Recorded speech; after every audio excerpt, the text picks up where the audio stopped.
In the shadow of the standing stone, I feel the memory of the earth. Voices rising from the ancient dark, calling fire into rebirth.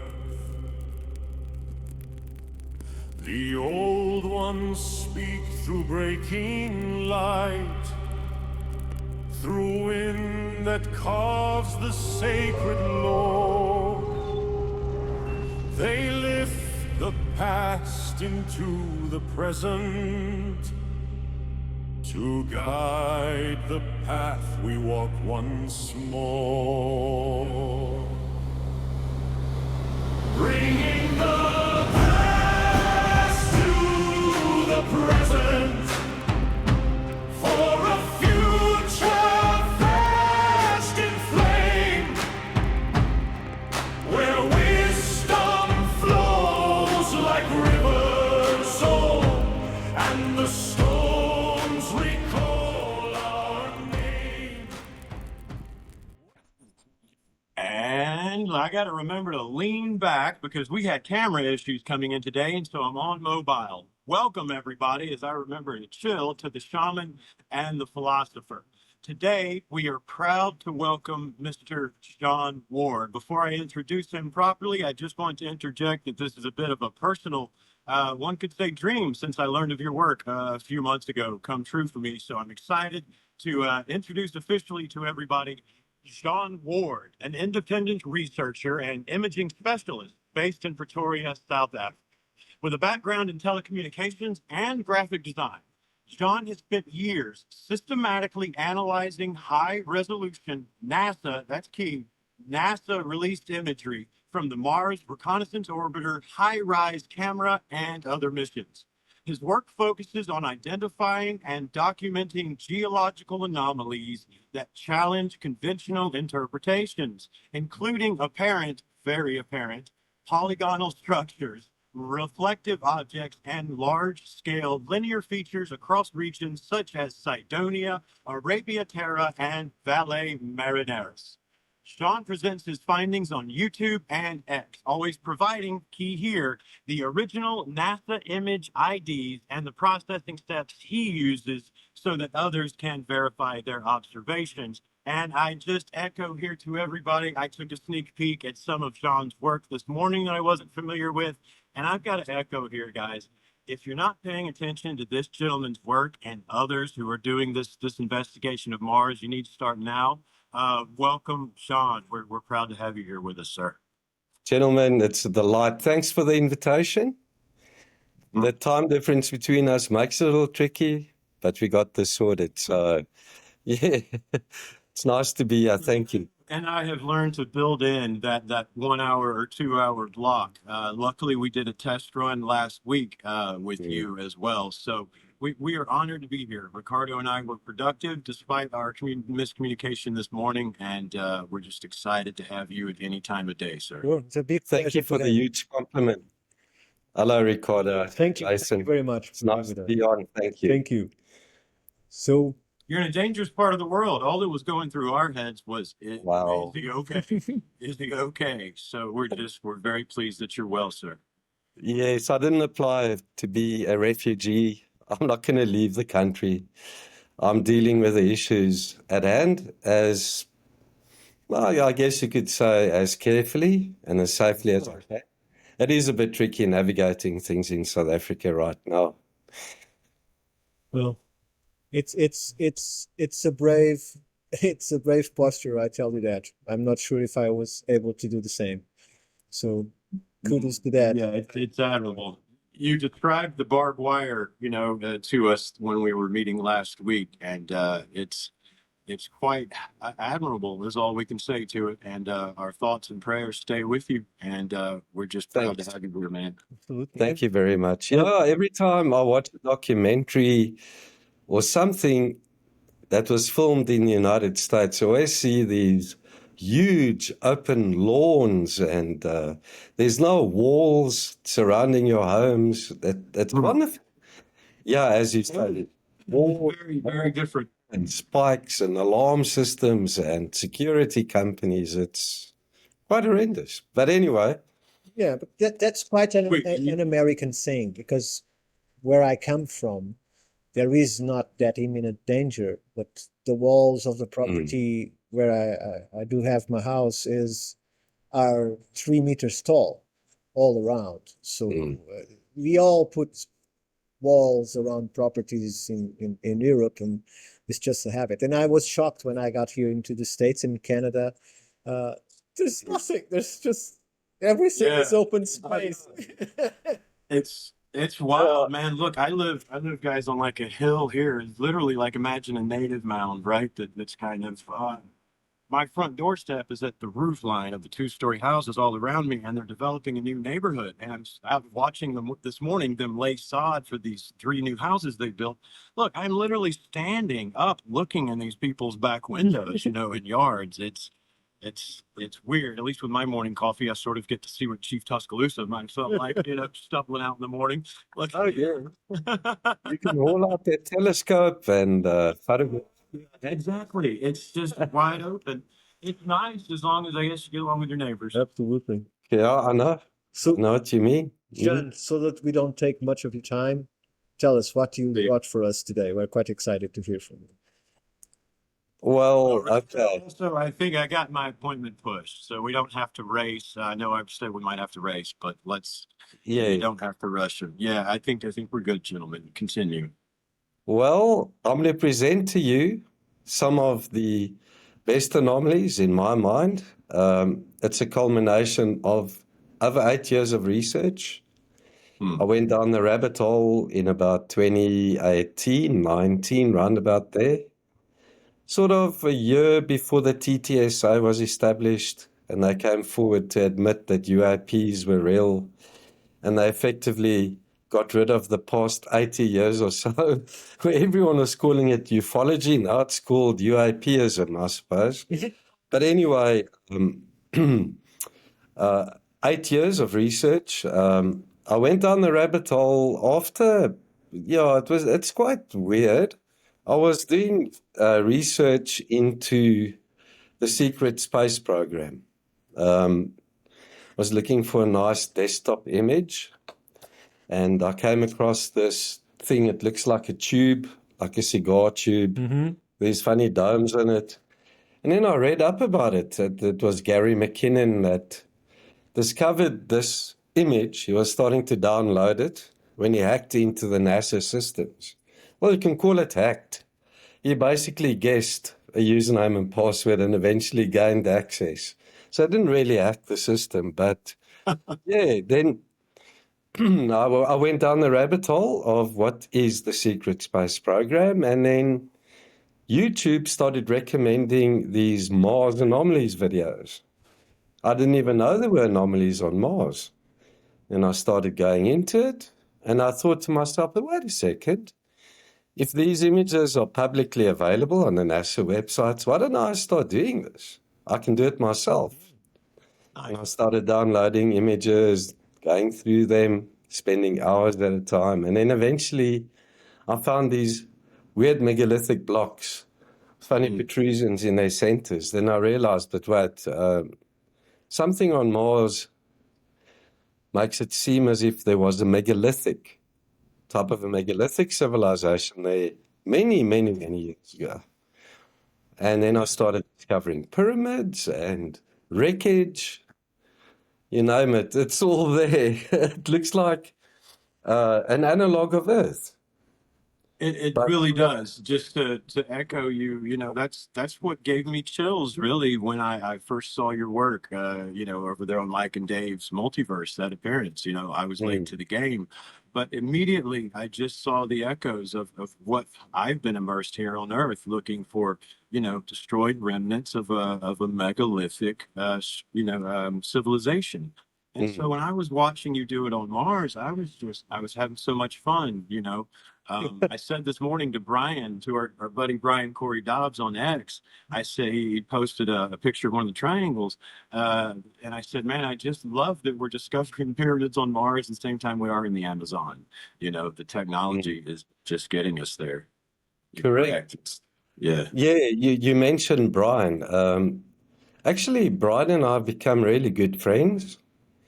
He contacted me a while after he released his documentary, Blue Planet Red. And he indicated to me, he tried to get hold of me to interview me for the documentary, but then we decided we'll do a separate interview that's available on his YouTube channel. Yeah. And we became friends, and eventually he said, let's rebrand your site. How about that? And I said, cool, go for it. Now he's my executive producer. He got one of his friends to compose a nice track for us. It's like retro synth music. I gave him some graphics that I designed, and he animated the whole lot. Man, he's a talented guy. If anyone wants to go check out his work, please do so. Yeah, Ricardo, John is echoing. Man, you're echoing exactly what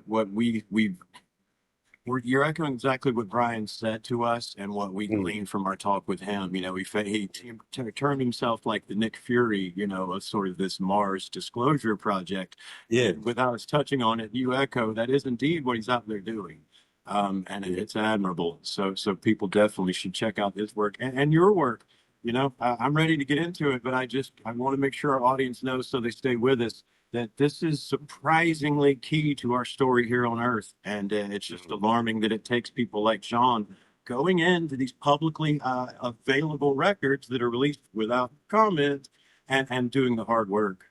Yeah, and I should say, I just want to say that not only that documentary is excellent, that I recently got an email from him saying that Blue Planet Red is now available to watch everywhere, not just USA and UK. So outside of these two places, you have to use either Ganjing World or Documentary Plus apps on your television, and you can stream it wherever you are and watch this documentary that I strongly recommend. It's excellent. Yeah, Brian's also embarking on an effort to onboard more independent Mars researchers. Yeah. And rebrand their social media, get their PR up and running. And what he wants to do is form like a coalition. He calls it the Mars Disclosure Team. That's his goal. So I'm helping him with that too. We've looked at George Haas's website and his social media. Yeah, and we're looking at a couple of other guys too. And hopefully one day gals as well. There are girls interested in this subject too. And it would be great if we could start getting a whole diverse, portfolio of researchers. Sure. And so I don't know what it seems to me it takes. That's what Ricardo and I are learning, right? And go ahead, Ricardo. You were about to say something. I was just going to ask if on that coalition, since we talked about this with Brian too, have you yourself looked into the Richard Ogland work? Yes, I'm familiar with some of his work, and I feature some of the anomalies that he discovered and his team discovered.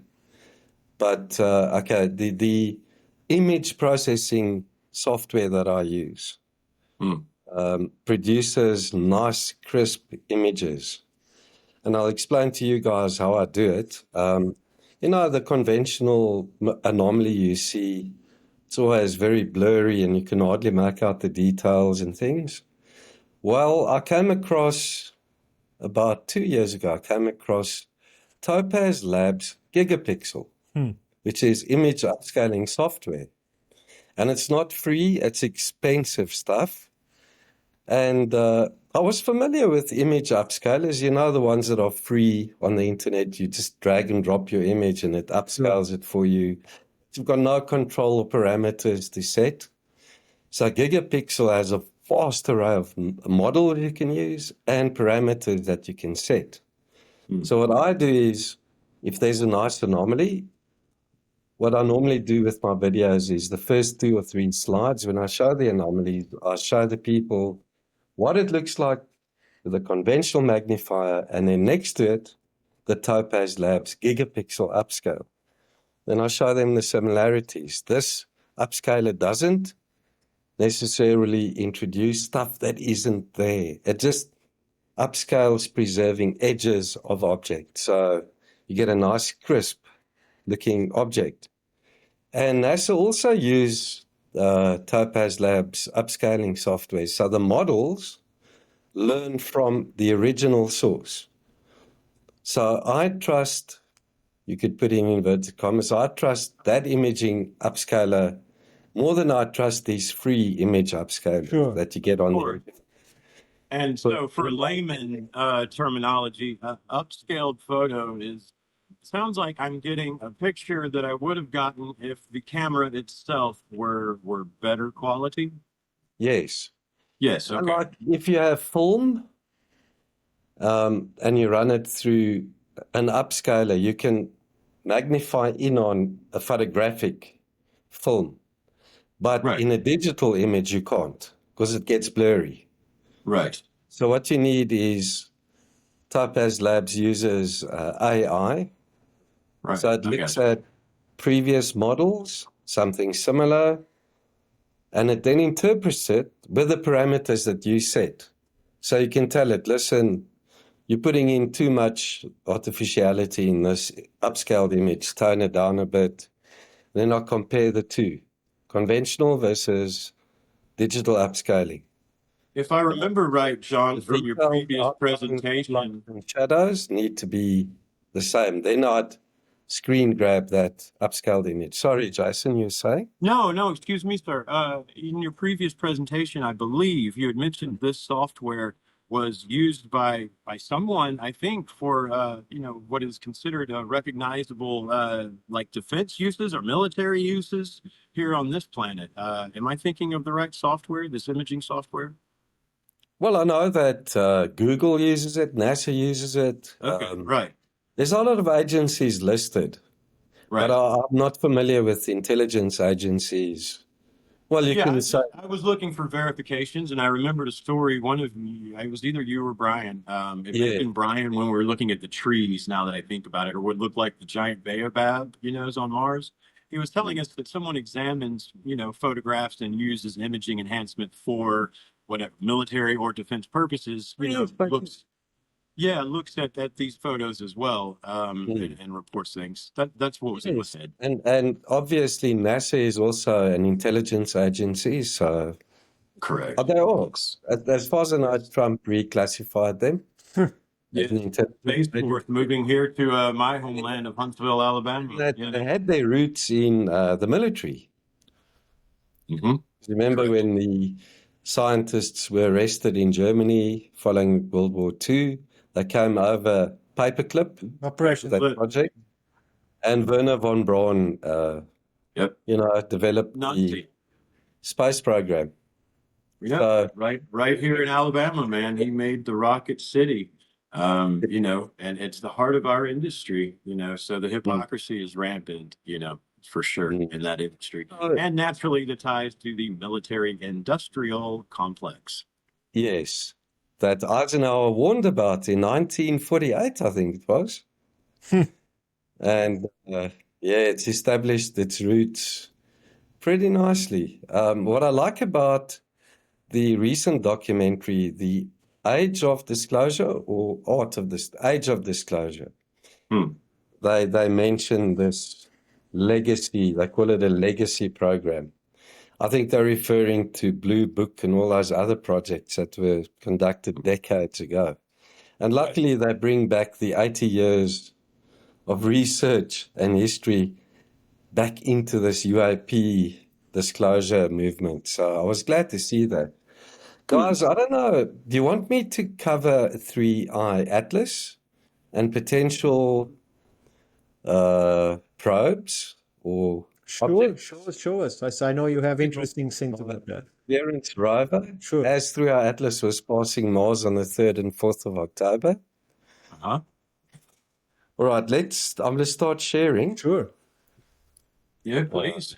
While you do that, my question before, and I got a bit lost. What I was trying to ask you is if probably there is still someone following the program from Richard Olin, right? Might be interesting to reach out. I know Brian is looking at contacting more and more researchers. I'm just not familiar if he's reaching out to that team. If it still exists, I don't know. Yes. I don't know Right. if Richard, is he still alive, Richard Hoagland? I'm not sure. Yeah, I think he testified before Congress, if I'm not Yeah, mistaken. he testified on Yes. on the UN, his first presentation, and then he did another presentation to the Congress. Okay. I don't know if Brian plans to incorporate If you've never Richard seen and those Ed. presentations, I think you should see those presentations. They are quite interesting. I should. I'll do that, Ricardo. Yeah. Okay, yeah, we're looking at, through our atlas, photographed from Earth. Check out that detail. Yeah. Right. Now, obviously, anyone that's been following Avi Loeb's speculation, he reckons these are possibly jet thrusters, and there's an anti-tail pointing towards the sun. Mm-hmm. That could be, in my opinion, some type of shield to shield this object from the radiation of the sun. That's why it's got this weird anti-tail facing the sun, and these jet thrusters. Yeah. Now, what makes these fascinating is this object rotates. I think it's got a period of 16 hours or so, but these things stay there. So there's speculation that these might be pulsed thrusters. So whenever it gets to that point, then it pulses. Because this looks like exhaust gas. It doesn't look like a typical cometary tail. Right. But And I'm intrigued by that anti-tail because I remember even hearing about when 3i, back whenever it was in this area, was receiving that solar blast. We heard about that here on Earth, and I remember them saying that 3i exhibited some sort of odd absorption of that anomaly, and it didn't show any effect. So that is intriguing. when it entered the solar system, it already had the anti-tail pointing towards the sun, always pointing towards the sun. And it's about a million kilometers long, round about there. It's huge. But check it this. That's what NASA presented on the 19th of November in their press conference. This is their high-resolution image taken by the Mars Reconnaissance Orbiter HiRISE camera. They were the closest to the object with a massive telescope a camera on board the orbiter. And that's what they produced. Wow. And if you look at the HiRISE website and you go to the page listing through our Atlas photographs, you can only download this one basically of a cropped image. You can't even download the full image. Because I wanted to see what's around this thing. And I'll show you why I'm questioning what's around it. And you don't see any stars or galaxies in the background.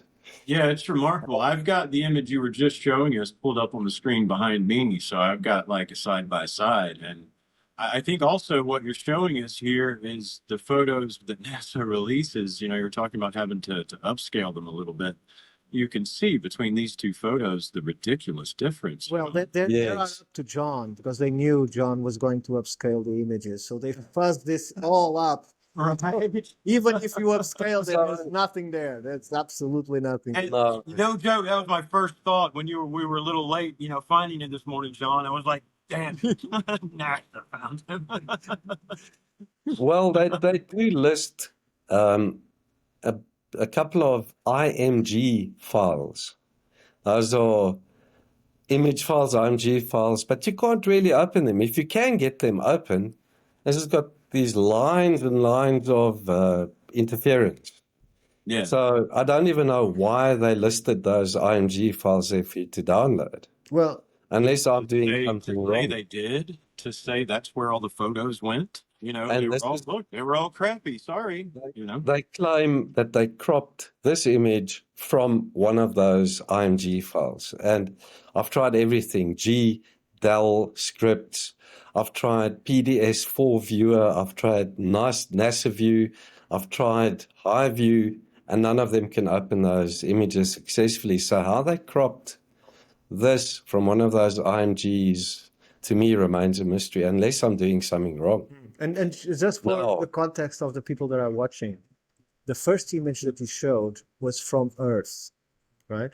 Yes. Which means it's just a telescope that has to go through the atmosphere that creates some diffusion in the images, and then the object is much further away. So in here you have, Yes.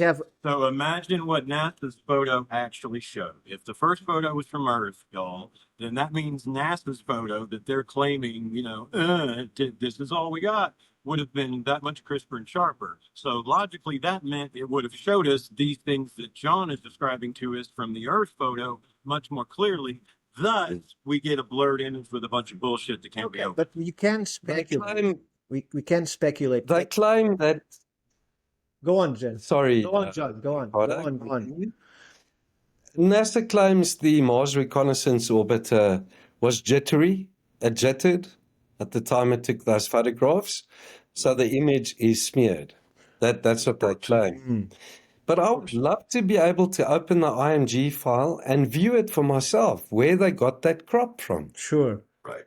Because NASA normally releases JP2 photographs for the high-rise images that you can open in high view, but there's no JP2s on the site. So I don't know if that's just a technical glitch or they're trying to, you know, we can only speculate. Sure. But anyway, so the Mars Perseverance rover, as 3R Atlas was passing closest to Mars, took a series of around 24 photographs in a sequence. It ended at 2133 and it started at 2124. So it's about 9 minutes, if my math is correct, of photographs snapped after one another. So what I did was I downloaded all those images and I produced an animation. And I saw, but wait a bit, there's something like 9 objects moving across the sky quite fast. And what I did was I downloaded one of those photographs. Here it is. And here it is downloaded from the site, the original photograph. And you can see these little white lines. You'll have to And zoom you in, do mean- otherwise the people that Yeah, well, you treat it like, you know, those photographs where they hide the number in the blur before you. It's like that. And if you let your eyes relax on this picture, these lines are quite literally all over the place. Yeah, no doubt. Yeah. So I converted that to grayscale so that these pop a little better. And that's what happens when you go close in. So these are objects moving at a heck of a speed, producing that blurry line. So they aren't cigar-shaped. They're small objects, but moving at quite a rate of knots. And Quite they move at complex. The exposure on the photograph. it's a couple of seconds. I think it's Yes, 3 seconds. that's moving. Yeah, and they're all the same length. So it means these things are traveling at the same speed. Same speed. Trajectory, it looks like. Yes. So there you can make them out. Now, what's intriguing about this is when throughout Atlas passed perihelion and passed the sun on its way to Earth as it was passing Venus, it dropped off something as well by the looks of it. You can see it highlighted there. Yeah, 2 of them maybe, huh? Let's take a closer look. There you can see there's 1, 2, 3, 4. Yeah, look at that. Yep. They shot off this way. But this could have been a satellite. we don't know. Or 3 And satellites. what makes it interesting is that on the other side of 3i Atlas, one is shooting off that way. I'm scrolling. Yeah. Okay. Oh, look at that. So that would make that bunch over there, one heading off the other direction. And they're, look, man, they're all emanating from the nexus point is 3i Atlas. Yeah. That's a good picture there. Yeah. So this is why I was hoping that the high-rise photograph would have been a lot clearer, crispier, to see, are there objects traveling with this larger one? Yeah. And is it dropping off potentially probes as it's passing Mars, and then as it was passing close to Venus, you know? But John, how do you determine the direction of this one that we have on the screen, for instance? Well, if you look at the bigger picture, those are shooting off from the bottom to the top left. Yeah, line up the angle. I mean, they both That one emanate. there is from the bottom to the top right. Yeah. But The angles are like this. but without a second photograph, we cannot for sure say that they are going to the 3i Atlas or coming out of 3i Atlas. Yes. So the NASA photograph would have been telling. Yeah. So is it on purpose that it's a cropped image to not show you the area around the object? Or was that really just what they could, Well, you know, salvage from those photographs? we're talking about an That to me was organization just intriguing. we're talking about an organization that painted Mars sky for a very long time Sure. period. So we don't see it was blue. So Yes. And But- as John says, look, this right here in front of me, all of these objects, Ricardo, whatever direction they're moving, whether they're coming to 3i or moving away from 3i, they are emanating from that nexus point. If I scan, I've got here on my computer the whole picture. If I scan the rest of that picture, I not only do I not see any of these lines, right? But if this were any natural occurrence, I would expect to see at least some lines that don't emanate from this thing, right? That's anomalous enough to warrant some suspicion. You know, and if it was a bunch of Starlink satellites, I'm sure we'd see a lot more lines. Right. sure. But there's like staggered lines there. And they again, their trace points emanate or terminate at the 3i Atlas object. So Was if there it were an satellites even. We don't know. Was it an artifact of something that flew between the camera and the object being photographed, or could those be something that was deployed? We don't know. I'm only speculating. Because if we look at Perseverance photograph, there's also something there in the Martian sky. And there's something like 9 of them that were photographed in that sequence of photographs. So that's it. I think 3i Atlas might be something more than just a comet. Yeah, thank Obviously, you for the walkthrough of some of these anomalies. I'm not going to say with confidence it's a mothership dropping off probes. We need more data. But yeah, I can't wait for better photographs as it gets closer to Earth. Maybe we'll see something then as well. So Yeah, whatever it is, your anomalies are worth looking at for the various reasons, right? You don't have to consider 3i Atlas as anything more complex than some sort of large, what we might call natural object. I mean, plasma, whatever. You know, you can let your mind wander, but these things heading to it and away from it, they are either associated with it, monitoring it, emanating from it, right? You don't have to go straight to aliens and probes, but you do honestly have in front of you enough questions to be answered. You know, as all Yes, those runs are moveless. Avilab instructed his team working for the Galileo project to look specifically at Perseverance rover photographs and then following up photographs of 3i Atlas to see if it wasn't deploying probes. So he's also speculating. Until we get better data, what else can we do? But gentlemen, I think before I talk about this weird smudge, I just want to take a quick body break. I'll be back in a second. Yeah, go ahead. Absolutely. Yeah, Ricardo. So before he launches this into Mars, Yeah, the three eye atlas. Look, man, I think all he's showing in these photographs I have in front of me is it could even be the three eye is a comet, just a comet with anomalous features, and we have evidence before us of something monitoring it. Either way, it's very interesting so far. I'm Sure. ready to get going on the stuff on the surface of Mars, but yeah, I think that one of the things we could tell people is do not panic. Just run for your lives. They're coming. they're coming. I mean, look, it's whatever. Maybe they're looking out for us, man. Maybe they've got some anti-pedo, units they're dropping off, so we can start getting shit straight here on this planet, man. The thing to me is not to keep us too long in Three Eye Atlas. It's just jets to me, especially of that size and leaving a mark for that long, because Right. if the front jet is millions of kilometers, as you were saying, then the one that we see coming to the back of it is just enormous.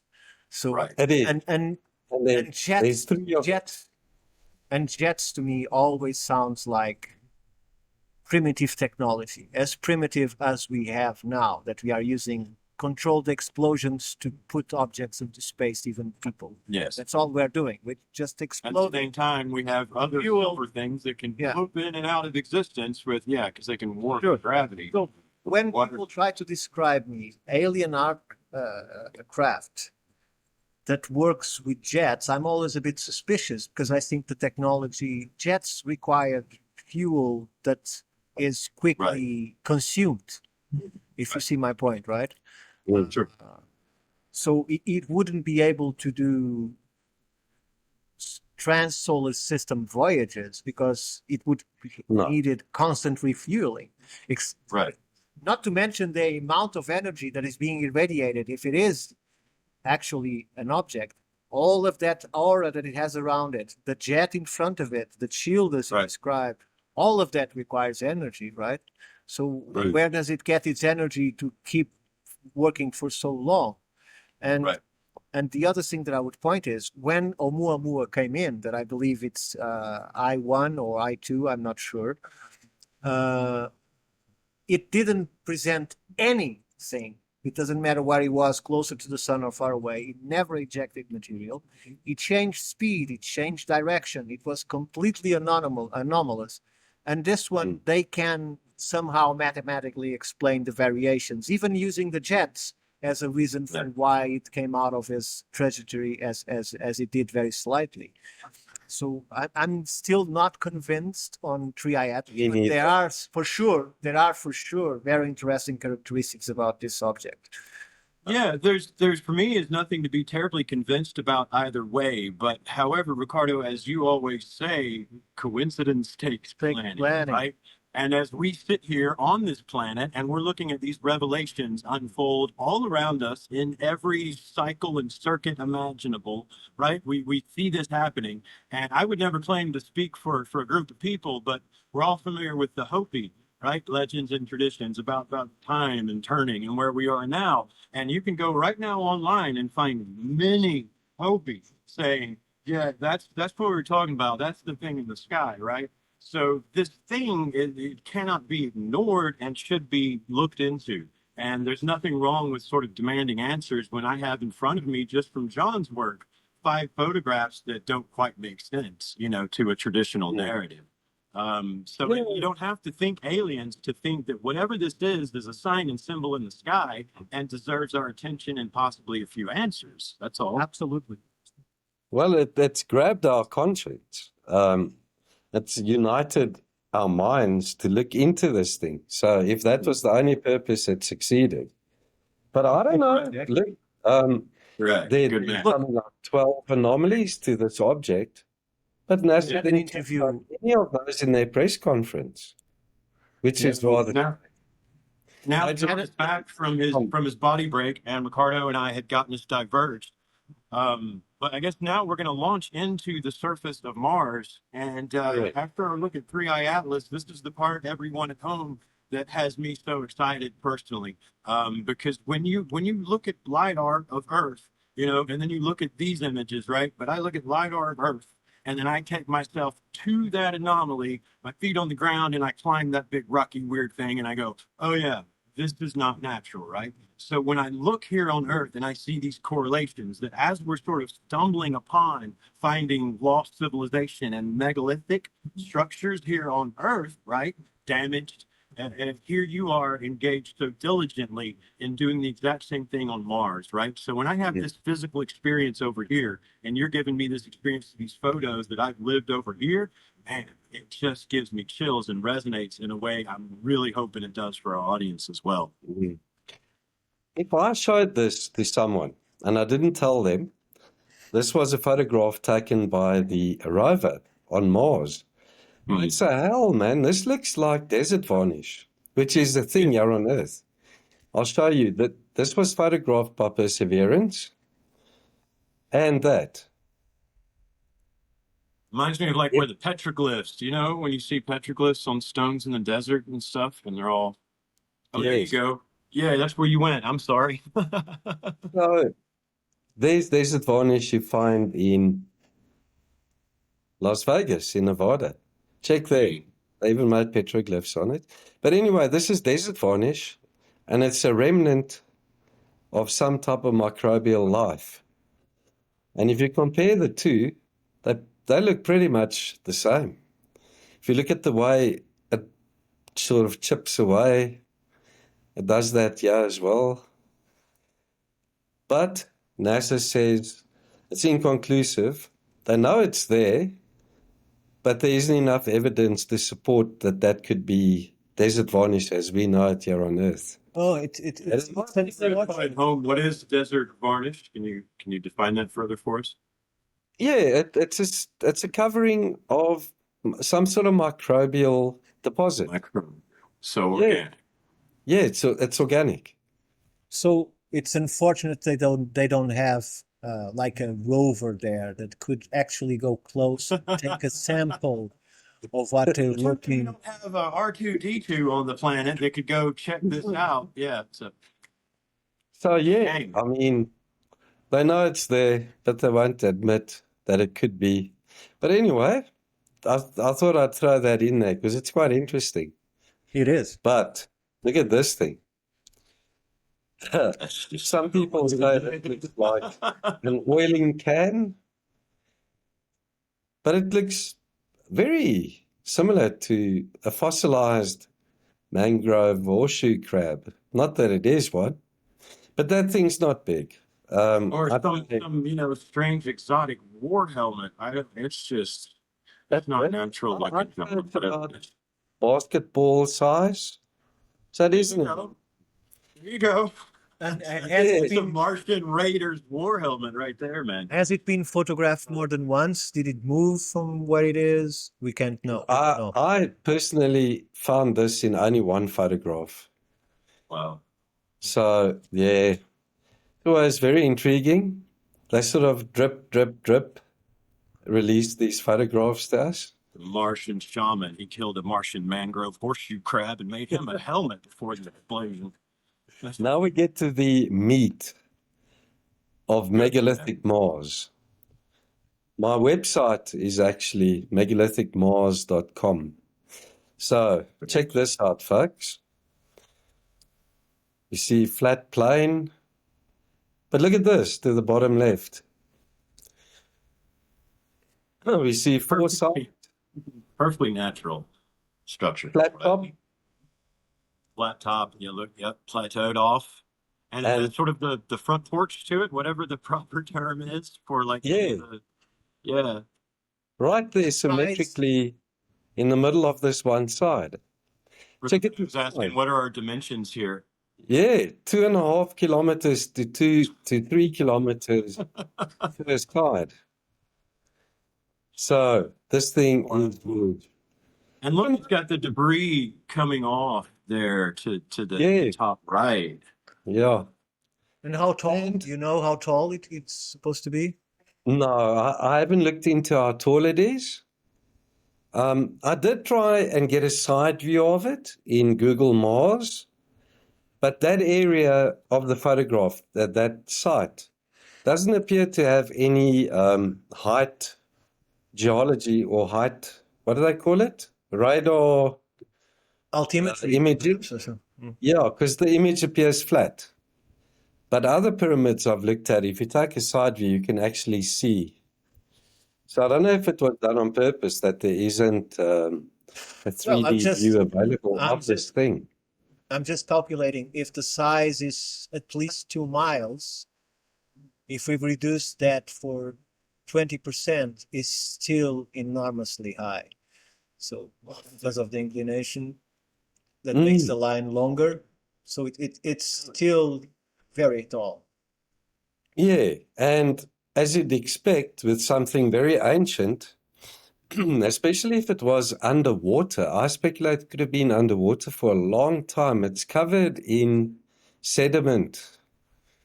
Well, And then it is. It's covered in sediment, and I'm looking at the photo before me, and John, what's killing me is the field that this thing. If I have the feeling that I'm looking at a lidar of a complex in South America when I'm looking at where this thing is located. Yes, that shot.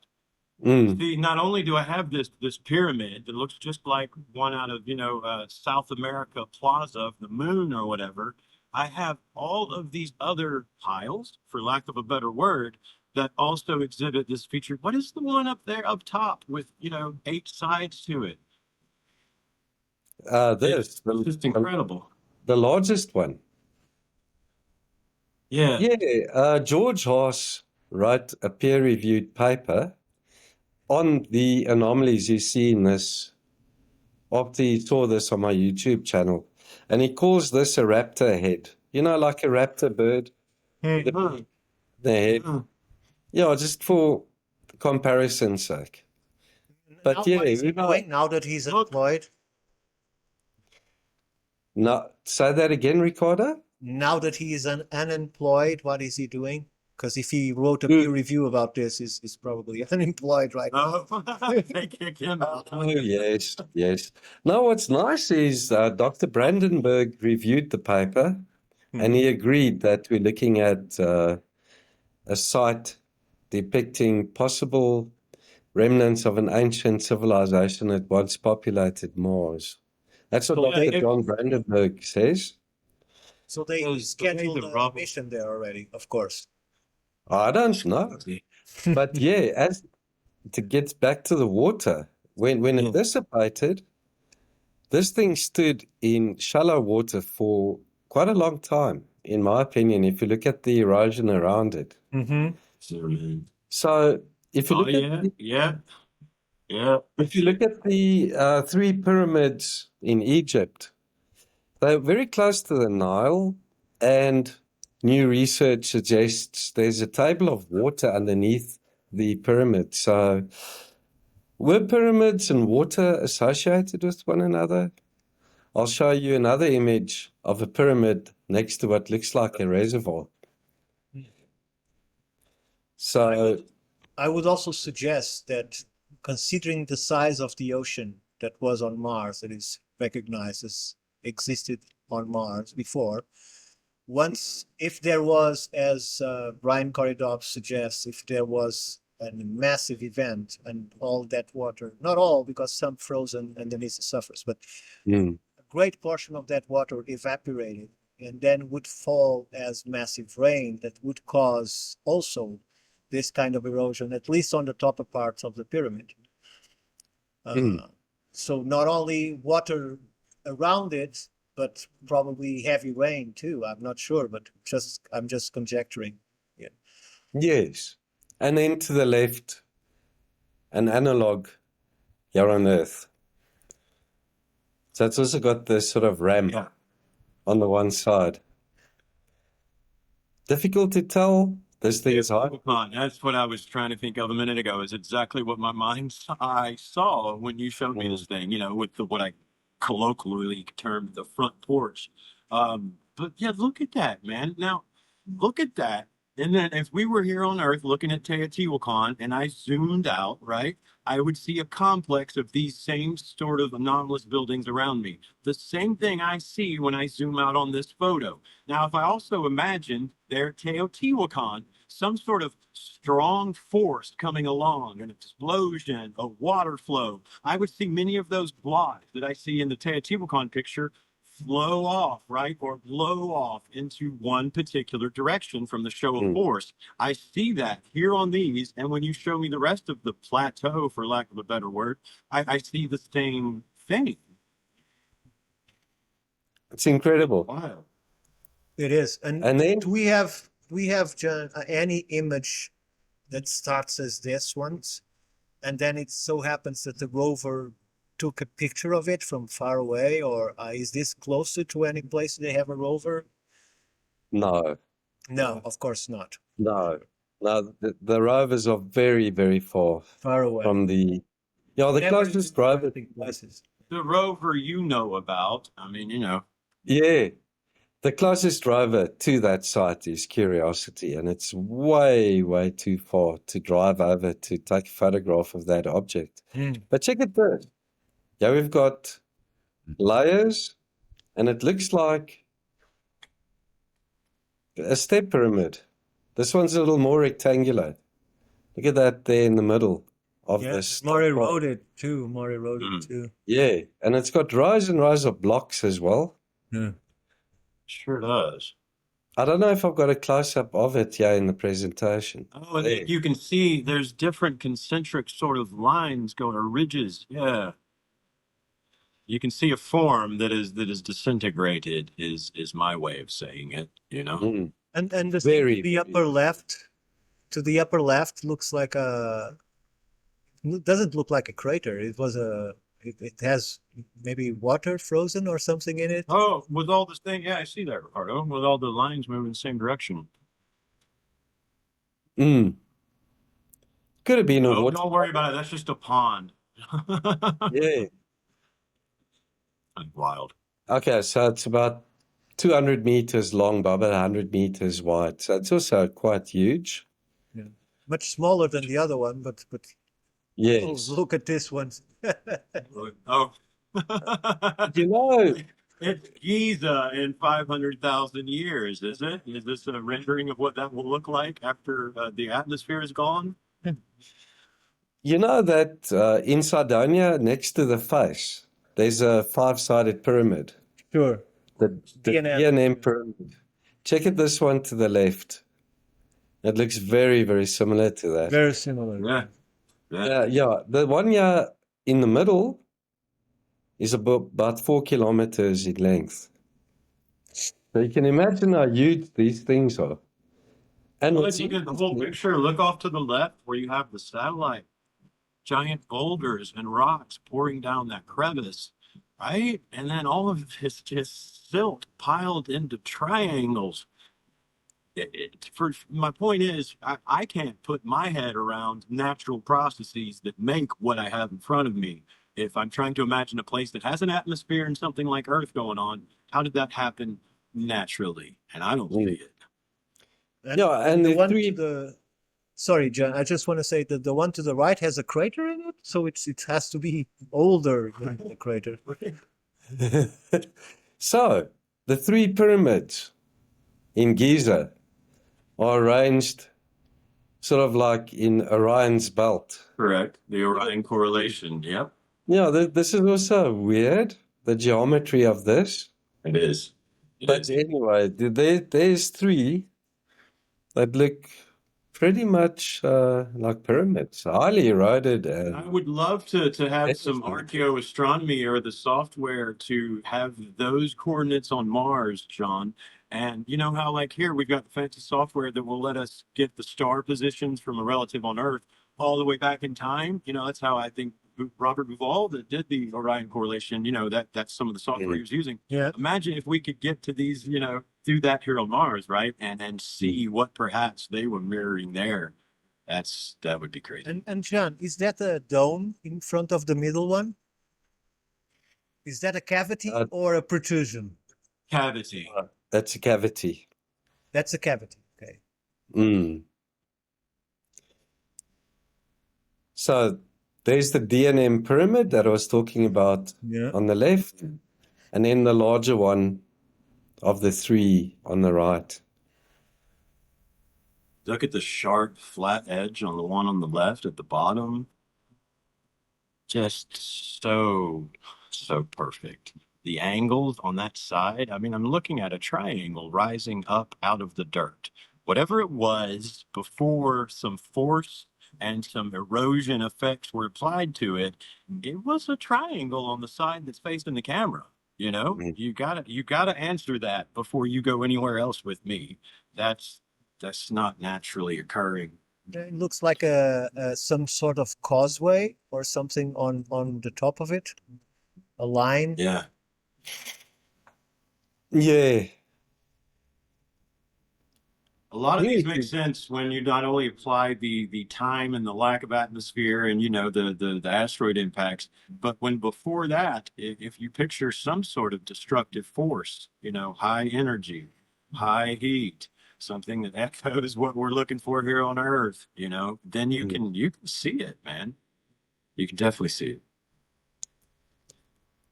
Right. Then we get to the famous crater pyramid. I think Richard Hoagland's team Look at that. spoke of this. There's four-sided feature over here, and Uh-huh. then the circular depression next to it. So Reservoir. the pyramid's also 2.6 kilometers per side. So it's also quite huge. But that's nothing.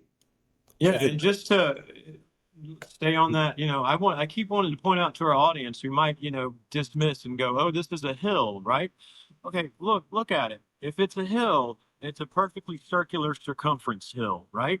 But if I look at it just a little closer, I'll see gray on top, gray on the bottom, white on the left, black on the right, right? I see the light reflecting in triangular patterns on all four sides. So if a triangular pyramid eroded into a circular boom, that's what you have in front of you, not a hill.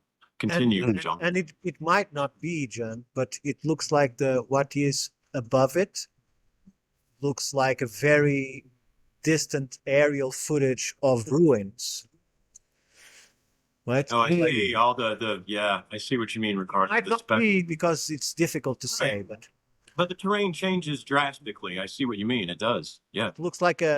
an Inca city, a planement of some kind for of sure. Oh, he's zooming in for us, isn't he? Yeah. Yeah. no. I can't unfortunately zoom in on that. Yeah. But Got yeah, it. I see what Go you ahead. mean. That's Go interesting. ahead. Yeah. It does, doesn't it? Look at all of that. Okay. Then crater pyramid number 2. Three-sided pyramid, yeah. Yeah. And it's about 2.4 kilometers wide, with a circular depression in front of it, directly, symmetrically through the middle. Well, and you say three-sided, and it is three-sided now, right? Mm. But again, if I apply this formula of trying to reconstruct it and let the force act upon it, erosion, gravity, what have you, then that could have also been a regular four-sided one, because I have the bottom, the top, and the right all present.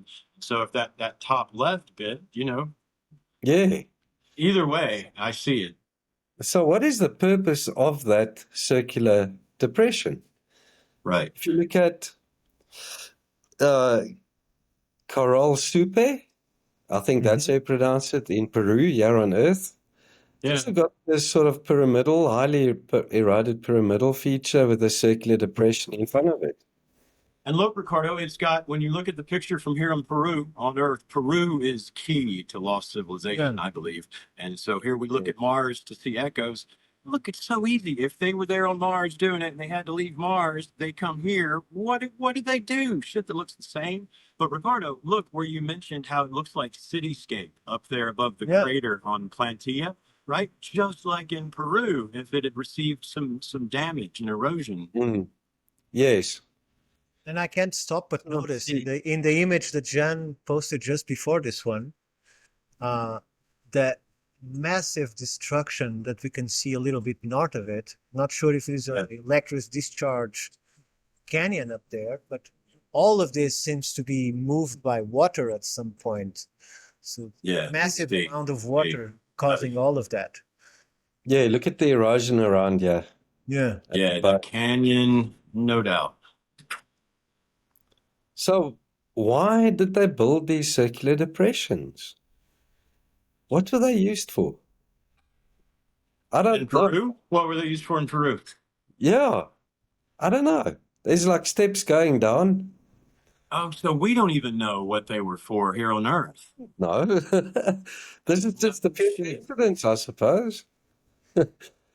But yeah, Well, coincidence takes planning. And, I personally get kind of chills, Sean, at this point, right? I don't, not to divert us, but when I was reading Graham Hancock's book, the one I've got my phone sitting on, Supernatural, and he's talking about the Hypogeum, Sean, over in Malta, right? mhm. The underground structure that seems carved out with all the weird, strange features. It's obviously man-made, right? It's got chambers. You say something into it, the sound comes back amplified. Just strangeness, right?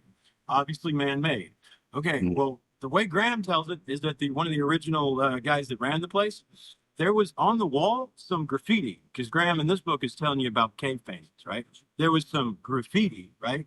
That was a cave painting bull, that matched the same cave paintings from all over Europe. And that this guy, rubbed it and took it away. I got chills reading that because instantly I was able to go, wait a minute. These dudes, 30,000 years ago, cavemen, came into this fucking place and thought it was a cave, right? And we're painting. So instantly my awareness and my consciousness kind of zooped right up, as I say, and I saw the timeline of man. I could feel it, right?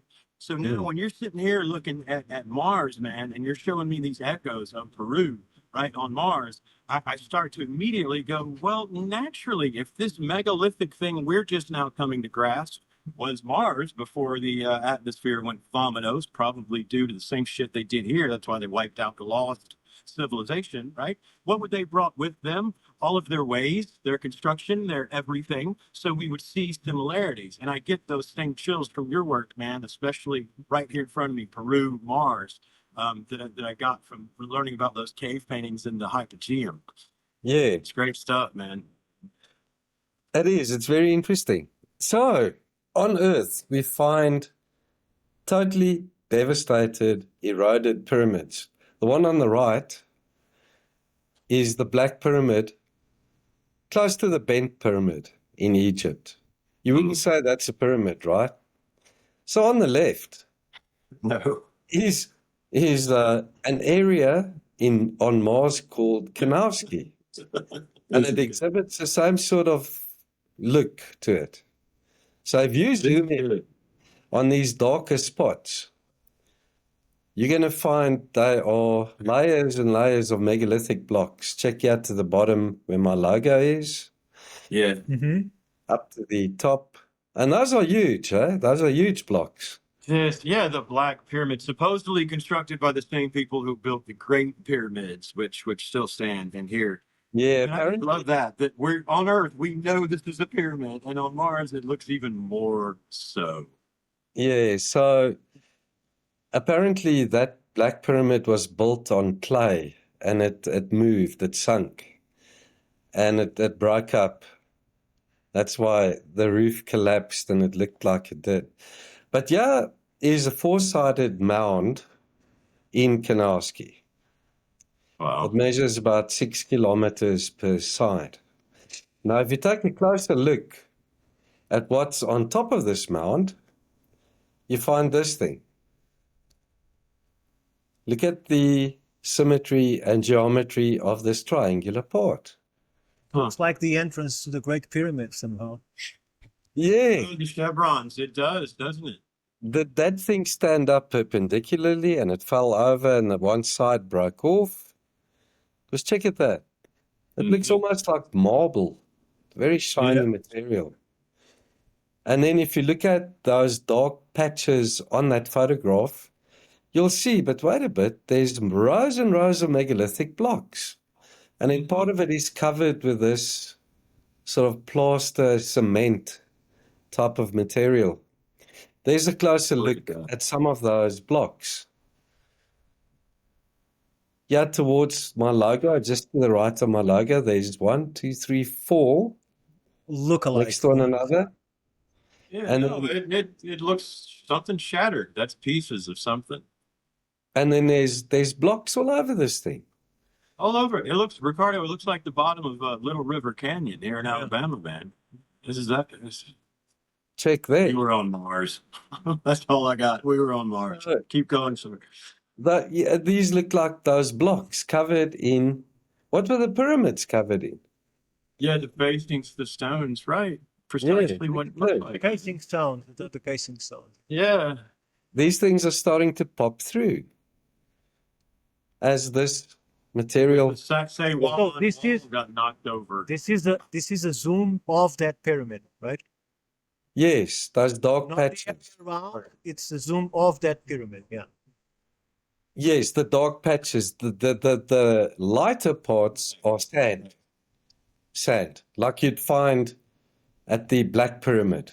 You'd find sand, and then here and there, these megalithic blocks, still in rows and rows next to one another. Exactly like we find on Earth, we know and confirm are pyramids, except it's on Mars. And even in this case, much grander and more impressive looking. Yeah. Yeah. And then this weird landscape, nothing to it. But check then, Pay attention, folks. there's a geometric structure right there in the center. Yeah. Yeah. It looks like Several concentric. it looks like a walled structure. Smaller structure in the middle, and then it's walled. And what a Symmetrically, and it's covered in sand over here to the one side. It's about 30 meters in length, the wall. And then if you look at an analog of something similar on Earth, we're down to Peru again. We're back to Peru again, aren't we? And there's Chainquillo. That is It's a walled my structure. descriptors have run out. There's a circular, smaller structure inside, just like on Mars. Just like in Peru. That's weird. Huh? I mean, you know, I'm past even trying to feign excitement. To me, it's just I don't see how you, Jean, I don't see how people aren't just all over this. And I'm so thankful you are, because it's right in front of our faces, man. Thanks, Jason. I appreciate it, man. And then it's about 50 meters wide, and it looks like the outline of an ancient structure. Exactly. We're looking at possibly the foundations here. Look at everything blown outward from it. And look at the right angles. It looks like a larger structure, and then on the sides, it's got these smaller rectangular foundations, almost shaped like an X. And it looks just like the footprint of a modern building if it had been left to rot or, force acted upon it. And it could have had a basement. Look at that. It's Exactly. excavated. Or could this have been some type of surface mining? Who knows? I don't know. But look at that. That's, to me, isn't a circular depression. No. And it's not those hexagonal depressions you get from the electrical discharge. This thing's got geometry and symmetry to it. It's got geometry and symmetry, and then I like how you can see the ridges, I guess, in the middle of what you could maybe call, on Earth, we call that atmospheric conditions upon the sand, right? So if I imagine that thing, as you say, having a basement, and I look all around, I don't see those ripples. You see where I'm going? So whatever force was acting upon that stuff, it's like it filled something in. Yeah, like Really, it was really interesting. filled with water and this very fine dust or sand. Yeah. I don't know, folks. Check that out. Yeah.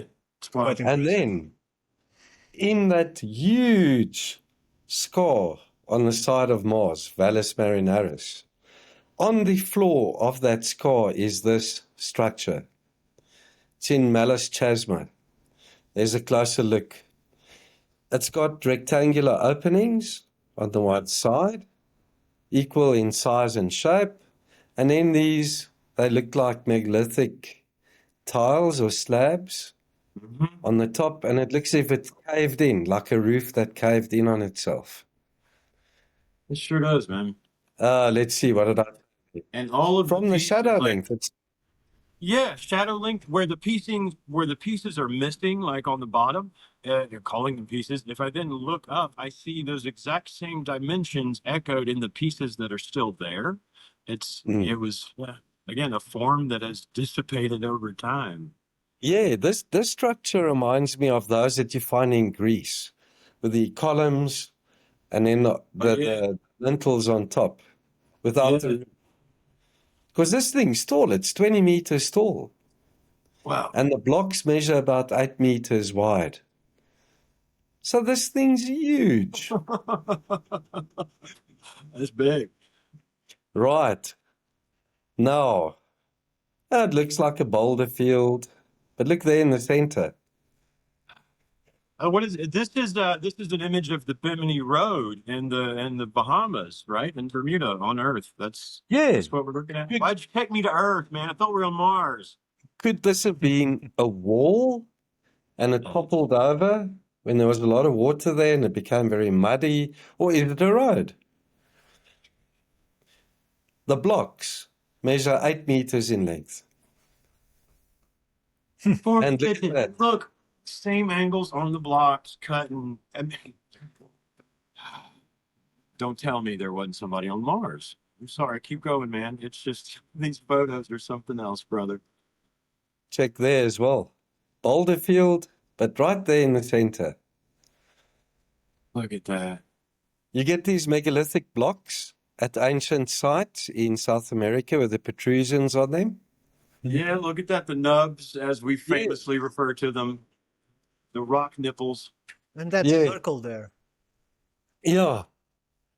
Yeah, look at that, man. Sir, I mean, all you can see is shapes. It's gosh. So yeah, the Sacsayhuaman's wall, if it had fallen over, man, or if they'd done the same principles like in the Bimini Road to craft something that you stood upon rather than was can a you wall. imagine if you're on top of this block? It's 8 meters long. Wow. These things are huge. Everything on Mars is massive. And I compare them to those blocks that we find here. There we are. With the knobs on them. Nubs or knobs. Yeah, they've got various names. Yeah, I mean, what you're showing us, man, is the same thing if somebody'd come along and just toppled it over. Correct. Grander scale. Yeah. And then, too, in the center of that image, check out this piece. That part to the top right could have been joined to it. And a triangle was depicted on it with those nubs. And I compare it to those molded, what do you call them? Megaliths that you find, Polygonal. Yeah.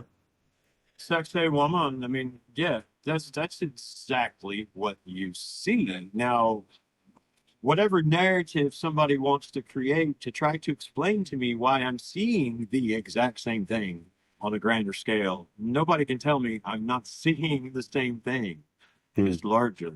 Well, you find on, for instance, in what's the city on the mountains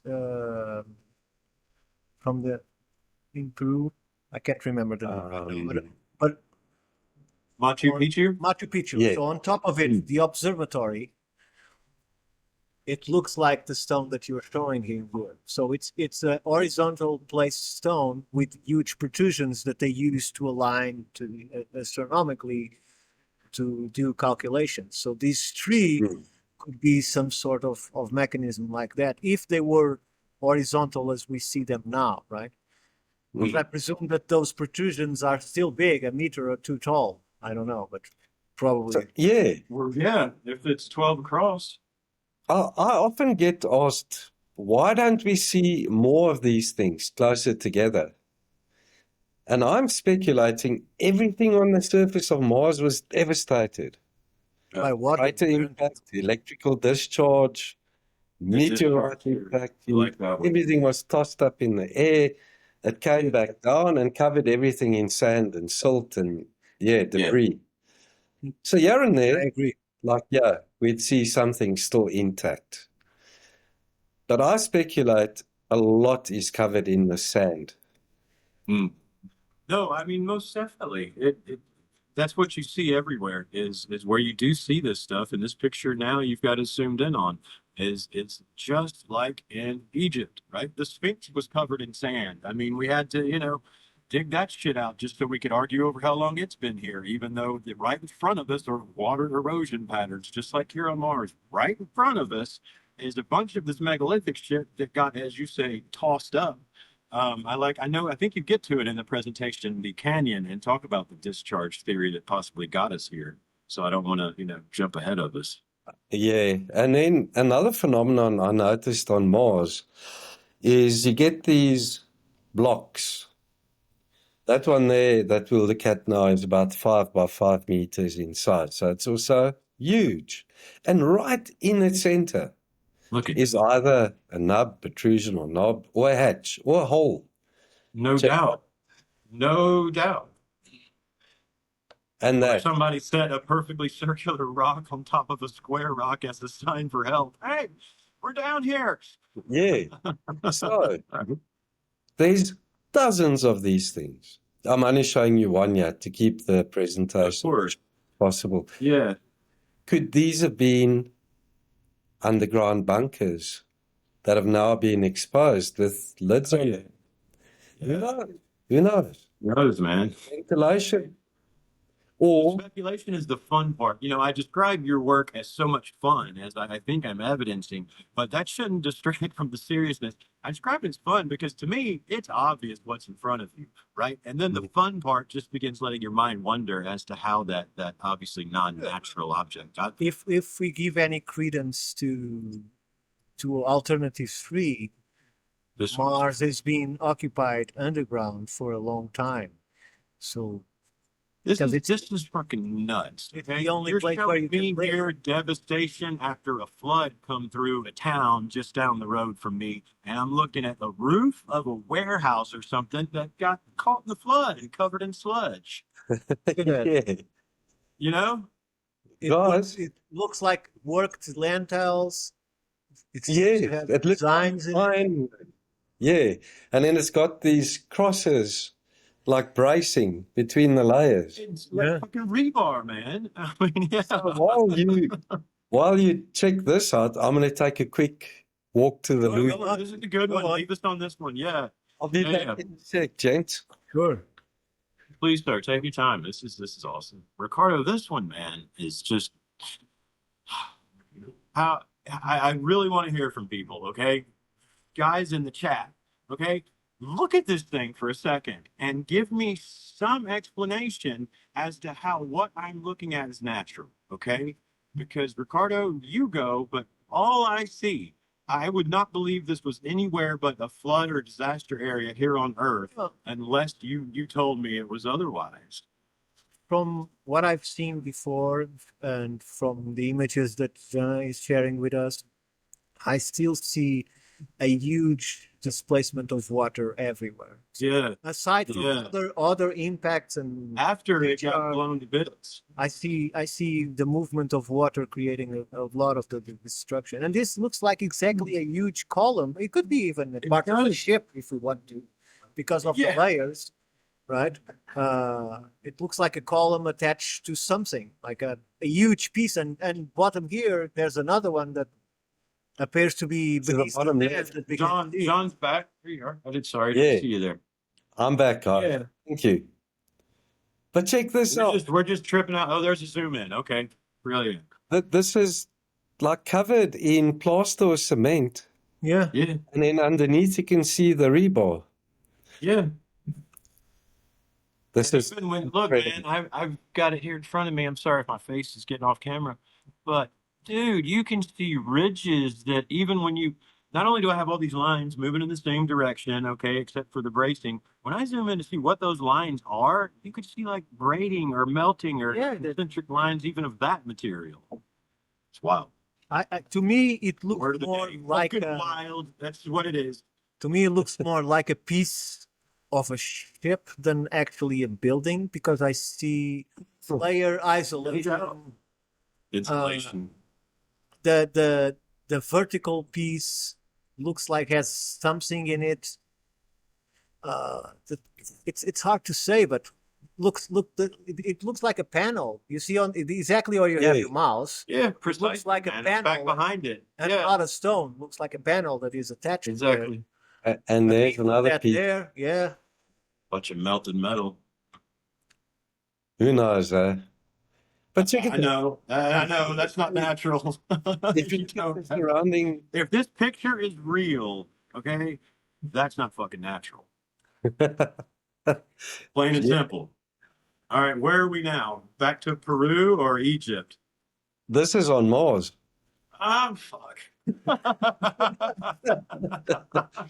at that. It looks Yeah, like okay, so on my screen, man, I can zoom in on this and look, I can see into the thing. yes, There's a wall. I can see shadow. yeah. And yeah, we're looking at an Earth analog.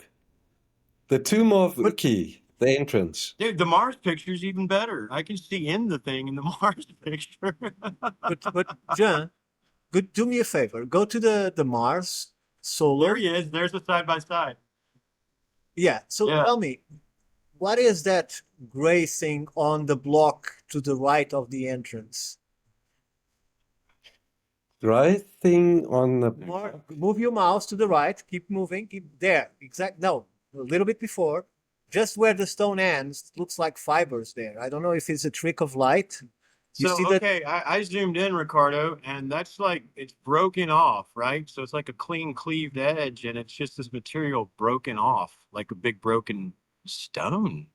Could that have been the door that Dude, fell? that's the door. We don't know, It's such a pity. But this thing isn't really Okay, you. you can't zoom in, guys, and I know you can't, John, but I can zoom in here. And I've zoomed in, and there's a fucking room in there. The line for where the wall, see, so if I look dead at where I don't know the construction work, the lintel or the thing that goes up and down, that piece, right? I can draw a line on the proper angle as though I were painting a picture moving in. Okay? That's a door, dude. Yeah, and I Keep think going. it's going down. If you see the crack, you see the crack that you see inside. See the crack going down. Yeah. Going down. Yeah, keep going. It's a door. So Next. this is about a meter tall. So it isn't as big as an entranceway you'd find here on Earth. But look at the geometry of this.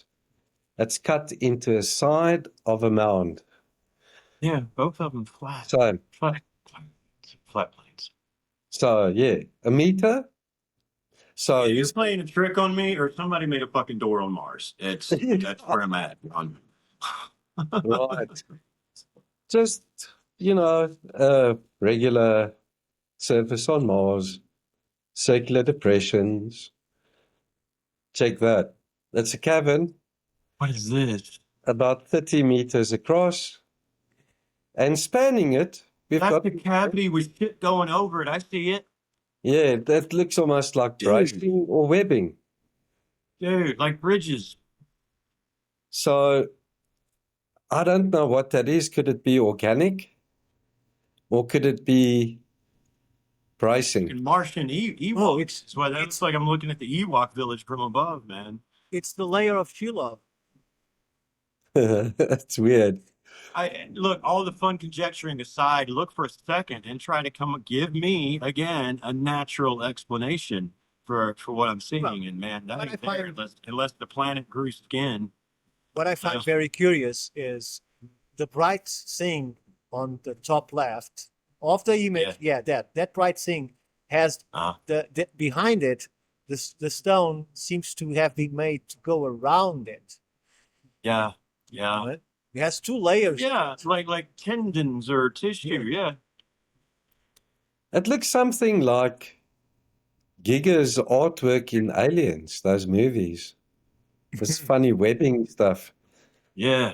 So if you compare it to the circular depressions, that thing there sticks out like a small finger. Right, then we get to this strange thing. Look at that. It's like a boulder field. Oh, if finally, you you're look- gonna show us a Yeah, strange this is the thing. one that We've been Sarah waiting. said, why does that straight up look like a fucking submarine? Yeah, this one's wild, dude. Wild. 16 meters in length. And I've confirmed it is there. George actually asked me to look at the stereo photograph, and this thing is there. The stereo photograph, the second photograph, is taken from more of an oblique angle, so you can't really see the detail. But it's there. You can see the ramp at the back, that hole with the thing in it. So Looks it's- like some of the rocks in Peru, that have all the stairways going to nowhere and the weird features. It reminds me of one of those as well. yeah. So Yeah. if you just look at the photographs that they You released, see nothing. Yeah, you see nothing. yeah, you've got Right. to really go through it. Go through it and zoom left in. and right, left and right, left and right. And then that sticks out because it's long, it's narrow, it's got uniform width to it. So that immediately caught my eye. That's amazing work, John. I love that you're showing us, you Have you- start with have- this NASA picture that is just, all sorts of tiny things. It's like a puzzle, and you go through here and then show us and zoom in for us what's going on here. John, have you searched for the Hoagland had an image that looked like a skull. Have you looked into that area with your own research? No, I haven't. Well, No? we'll have to get that one to him, yeah, so he can find it. It looks exactly thought- as a skull. If you could email me that link, I'd appreciate it. Yeah, I'd like to see that too, Ricardo. Obviously, So I'll he can look at that. Oakland and them. I won't claim it's my discovery. So, Buzz Aldrin mentioned in an interview, we must go to Phobos because there's a monolith there. Well, Yep, I remember that. if you zoom into that top part, there's a little square around it. I don't know if you can make it out. Mhm. There's this. Quite And it's tiny. 20 meters wide. Yeah, it is. Casts quite a shadow too, doesn't it? Yes. So there's nothing else like it on the surface of this moon, except for that one thing. So how did he know it was there? That's very interesting. Sure is. Yeah. Right. Then we get to stuff that could be parts of machines, wreckage. Oh yeah. Technology. Let's go to the Star Wars stuff now. That They were there already looks been there like for a while. some type Look of at that. engine, ducting, air ducts, and it's 12 meters long. That doesn't look like a normal boulder to me. It's got like pipe work and stuff on it. And it's open on the ends. Frickin' 40 feet of it, so probably what, 10 feet across or more. That's huge. But again, if you don't know it's there, you're going to miss it. Yeah, look at it in that field. This is where Jean's dedication, guys. When we say we look for independent researchers who have passion and self-drive, trying to get information to all of us, this is what we mean. Okay, yeah, again, just a normal boulder field. But yeah, just to the left of center is this thing. It's 12 meters in length. Same size as the other. It's got like a rectangular shape to it. This protruding part, and then that smaller part sticking up out of that opening. Yeah, Or- and even the part, the triangular bit looks like a tooth broken off at the top. All of it is very Or odd. if you tilt it up 90 degrees, Uh-huh. could this be an elongated head with a nose? Oh, dude, I see it now. The chin and the mouth? Could it be some type of a depiction? That's creepy, John. As soon as you said the elongated head, like at on Easter Island, right? Like some of the Yeah, big stone figures, it's like their head but elongated. That's yeah, trippy. yeah. So yeah, that's very intriguing. Paradolia, Well, that gave me but chills, mate. that to me doesn't look like a normal boulder. Check that out, folks. Eh? I don't know. Sort of sticks out like a needle in a haystack. Oh, you can't unsee it now. That's just I love it, John, when I'm looking at something and I don't see it. And then man, you point it out, and that is just Yeah, that's what we're looking for. just to the left of center. There's a huge Okay. block in the center and then to the left of it. Oh, yeah. Anyway, John, you're gonna have to start sending me some of your side work, man. I think I could get into looking at these with you and trying to see what's what. especially when I know how to classify something, you might be able to cast some light on it. But check this thing out. It's just so fun. It's got a circular part inside it, so I took a closer look. Uh-huh. This whole thing is about 10 meters in length. That round part is about 3 to 4 meters in diameter. And it's got like an avo shape to it. You know, when you cut an avo in half. Look at the symmetry and geometry of that piece. I don't know what to make of that. Look, this part, Another rock nipple on Mars, man. That planet and its natural geologic functions sure does have a nipple fetish. That's what we can concur so far. yeah. My friend in the UK, he always used to joke with me when we zoomed. And he'd say, yeah, again, rows and rows of knobs.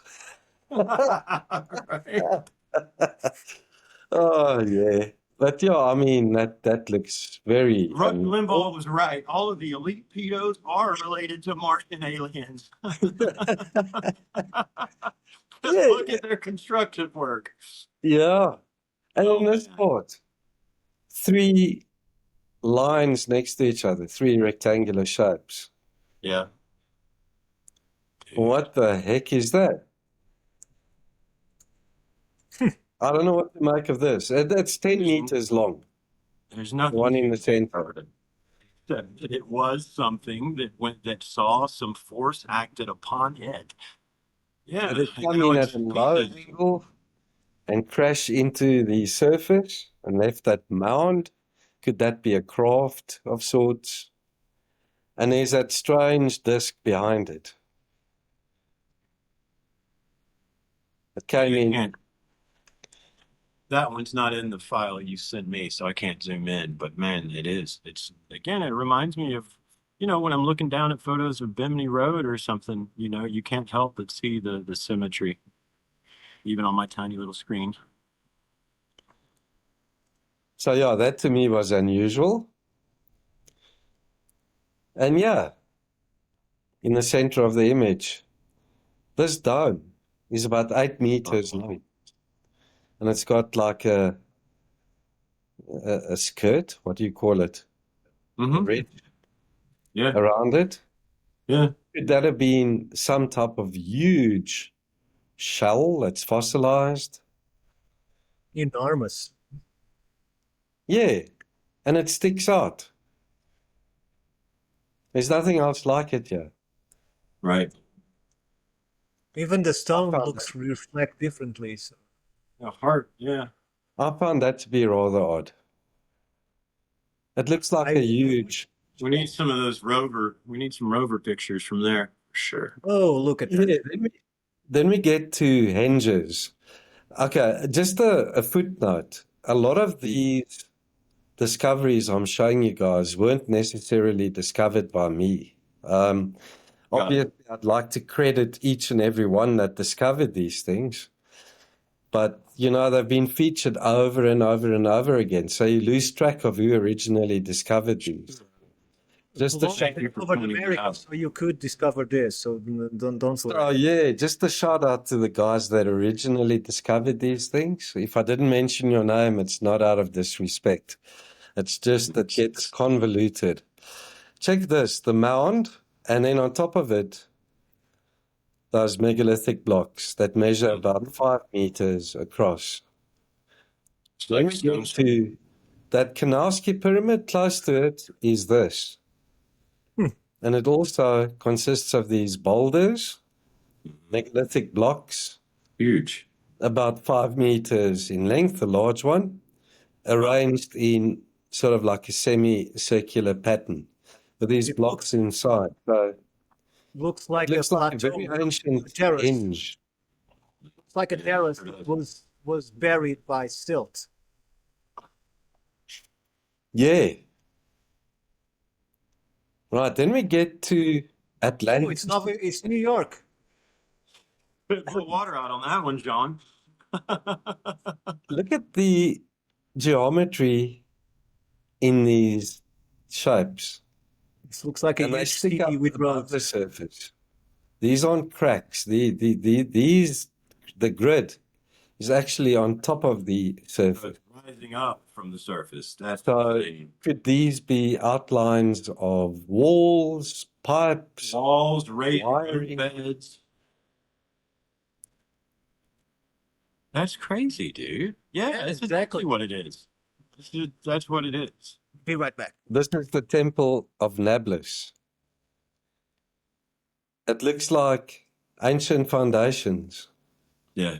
Oh, to mention, the general size, width of these squares is about 5 to 8 meters.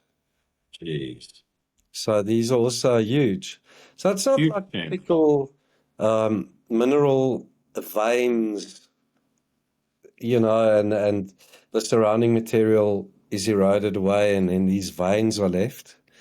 There's structure going on here. A lot of they're the too structured, John. They're not only look when I look at a city map, of say Manhattan, right? And at first I've got all my grid pattern well placed, and Manhattan holds it.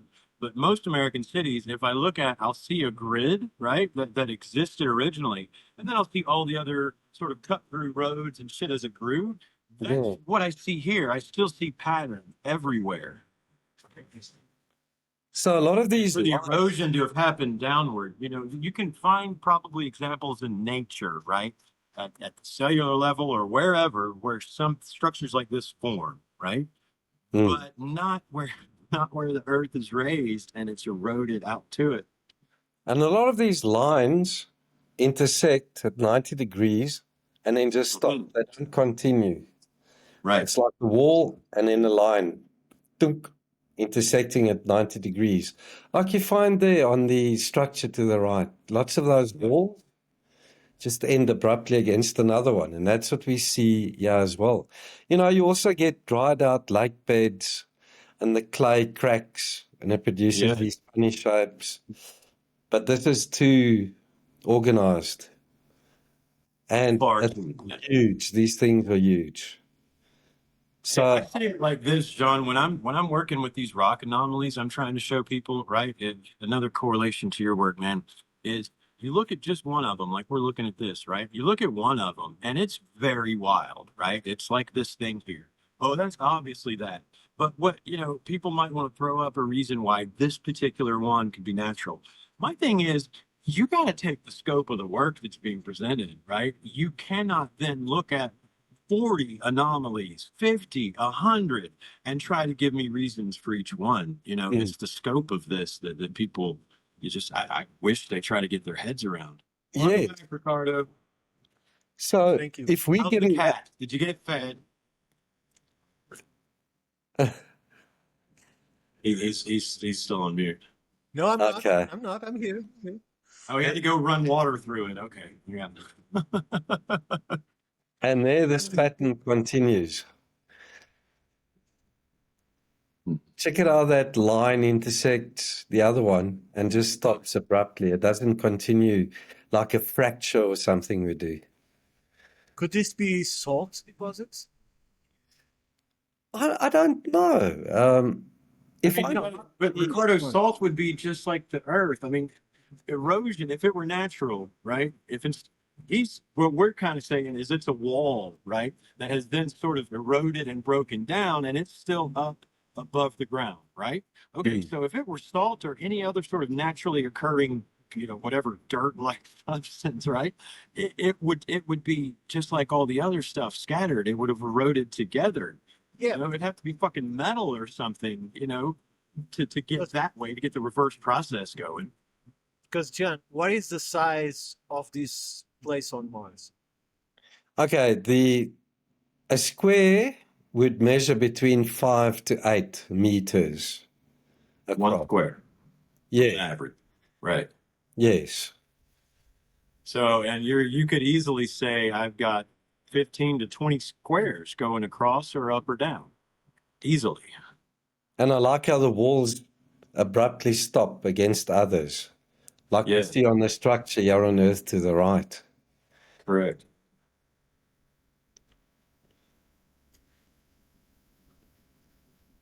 Wow. Right. Then we get to this. I didn't discover it. I don't know who did, but all credit goes to that person, like all the other anomalies. Check this thing out. It looks like a lake. Maybe it's iced over. No, but it's surely water, whatever state it is in. Yeah, you can see a shoreline as well. Yeah. But this is about a kilometer long. So it's huge. But let's look at the top right or center right. All those 90 biggest degrees. Check What it are out. those? I don't know what they are, but they're about 25 meters apart. They're like mounds or something in a perfect In a line row. on the shoreline. Could those be mooring points? Yeah, look at that. Yep. And look at the shoreline. It's like an old harbor. This whole area is surrounded by these root-like features. I'm not showing them in the presentation, but this to me Like screams. the tree, those are what we called the trees the other day? Yes, yeah, they are. You can Yeah. see them Yeah. to the bottom left.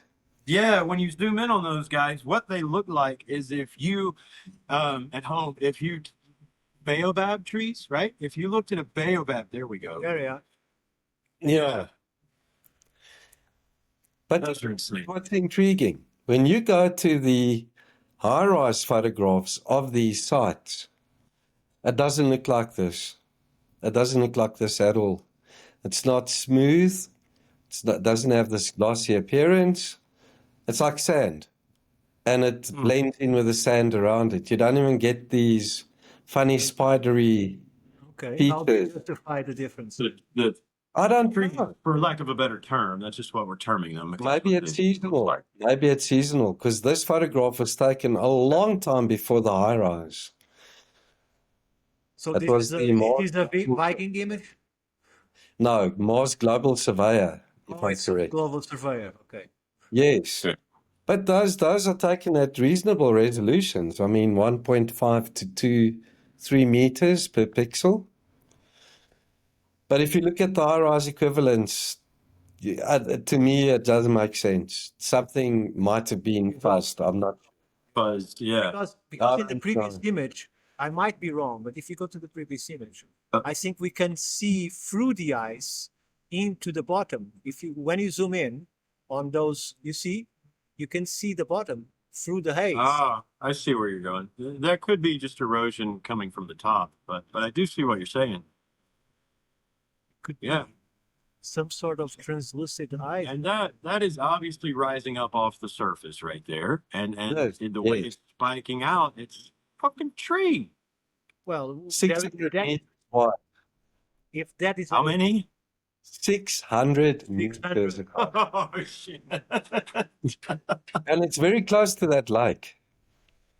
It's a forest. It's a forest emanating from one stump, huh?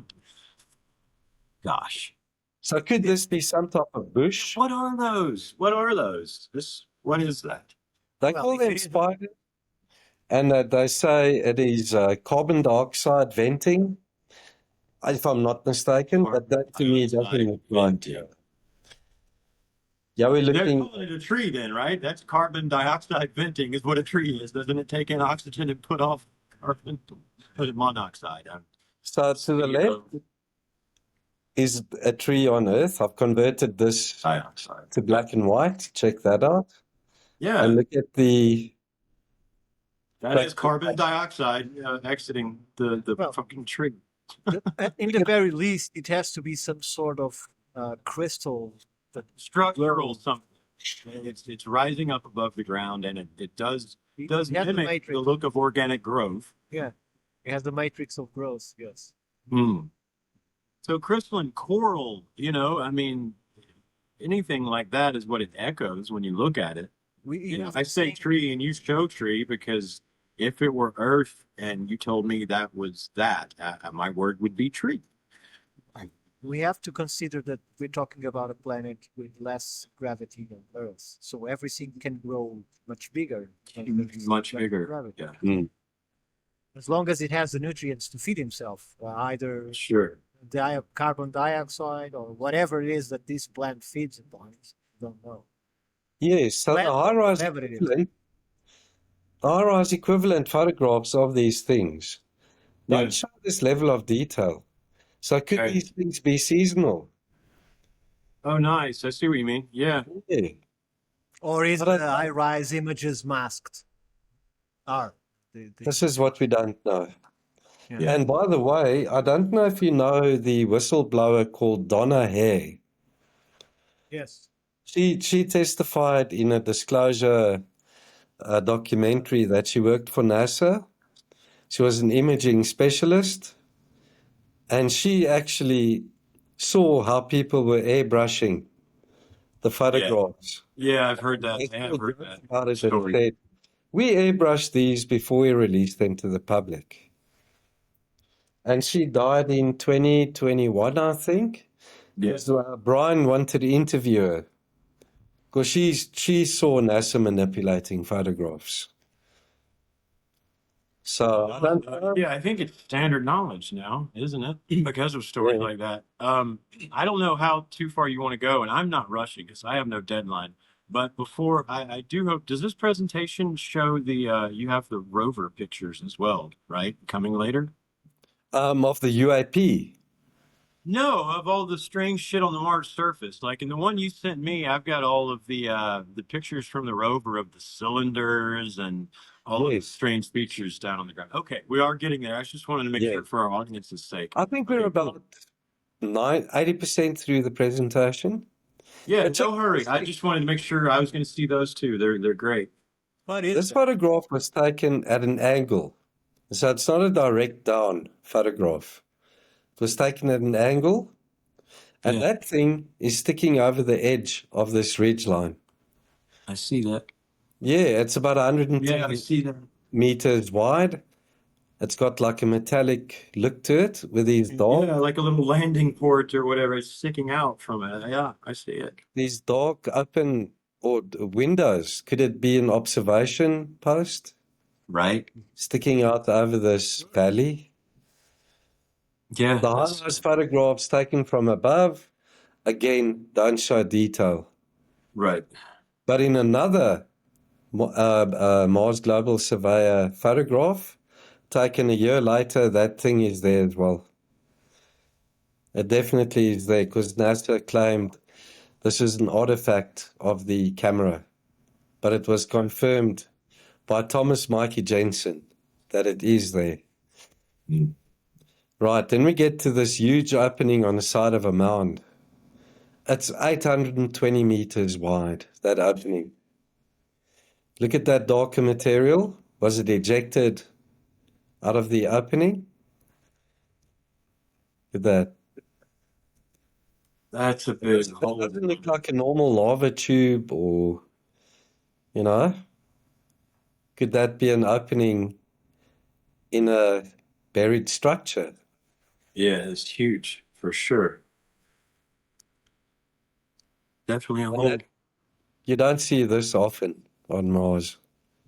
You see those holes that go down directly into the surface, bottomless sort of pits. Check at this. It looks like that. That's what I'm talking about.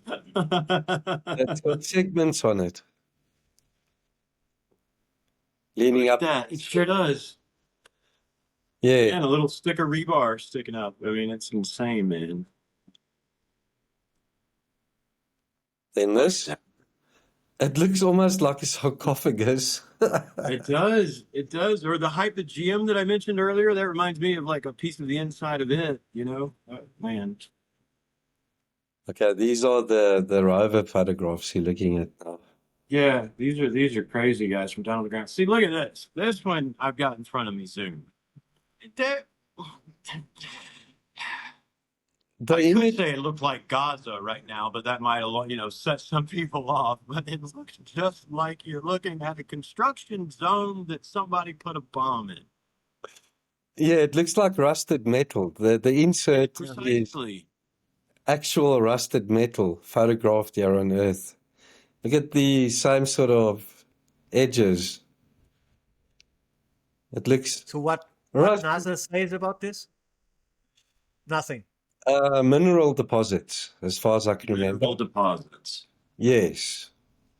The minerals. Hey, look how the top ridges, okay, so on the long piece, the big long piece to the left, right? The very top of it is either smooth or where it's broken almost like with square flatness. You see where I'm going?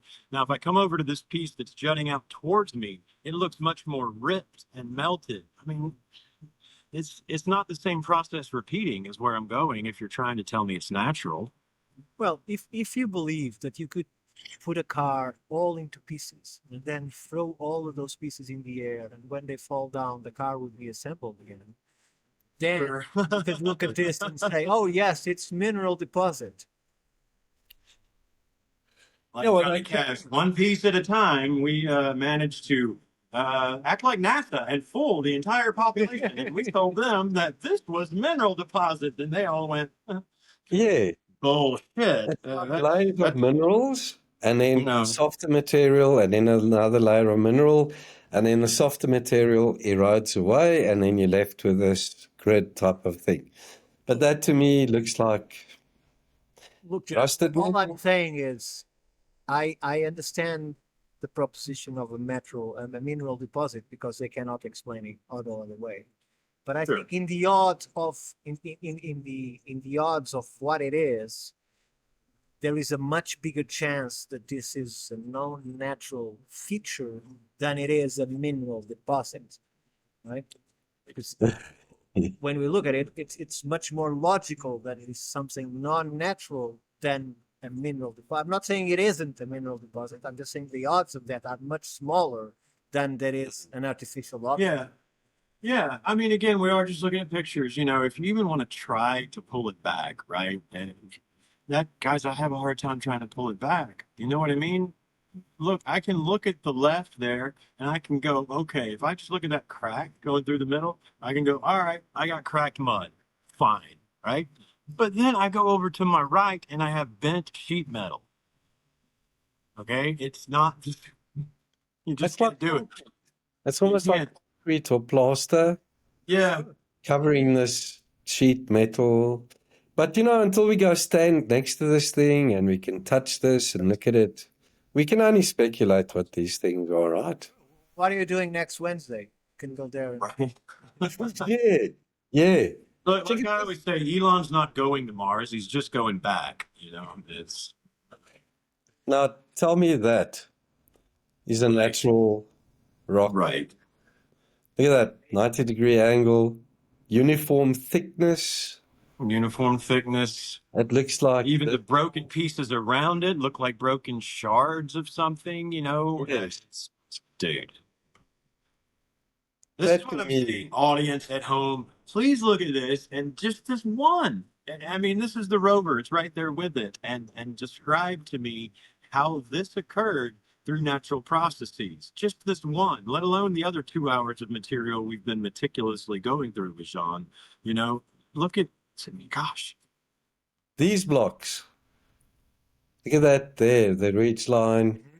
These look like those blocks that you find in, where is it? Also down in South America.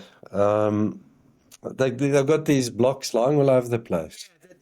Yeah, the of the sun up there next to the big lake. What do you call it? I can't. So, But yeah. it's the hexagonal blocks that you're talking Where the big H's and shit are, right? Yeah, I mean, look at this block here, and then it's got that top on it.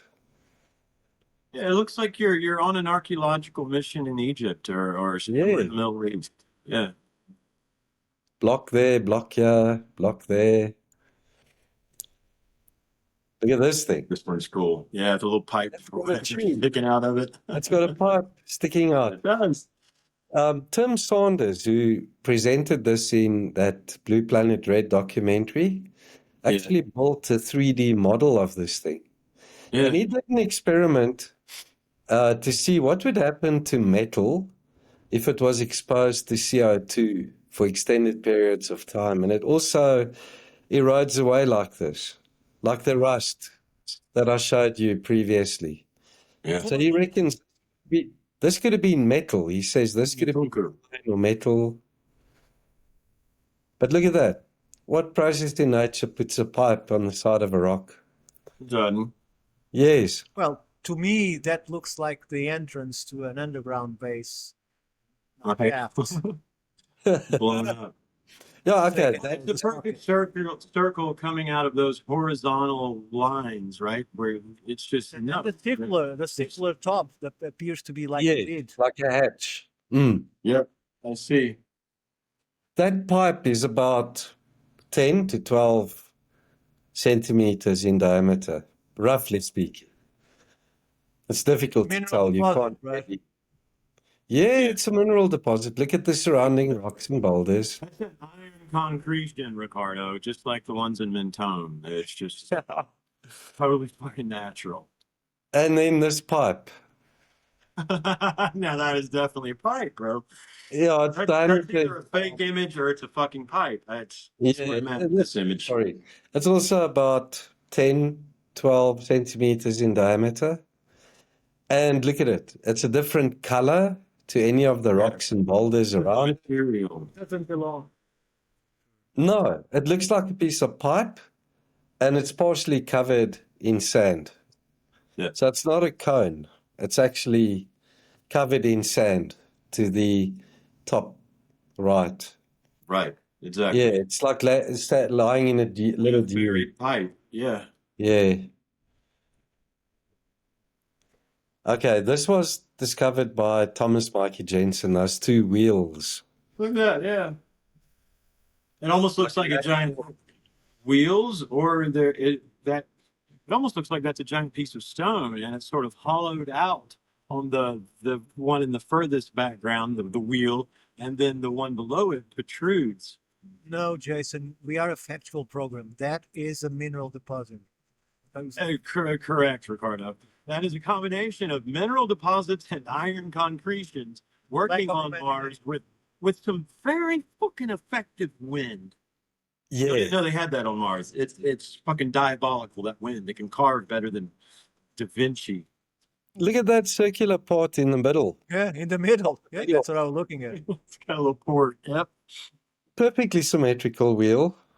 It is, man. And then a possible axle that's bent. You know the size of that?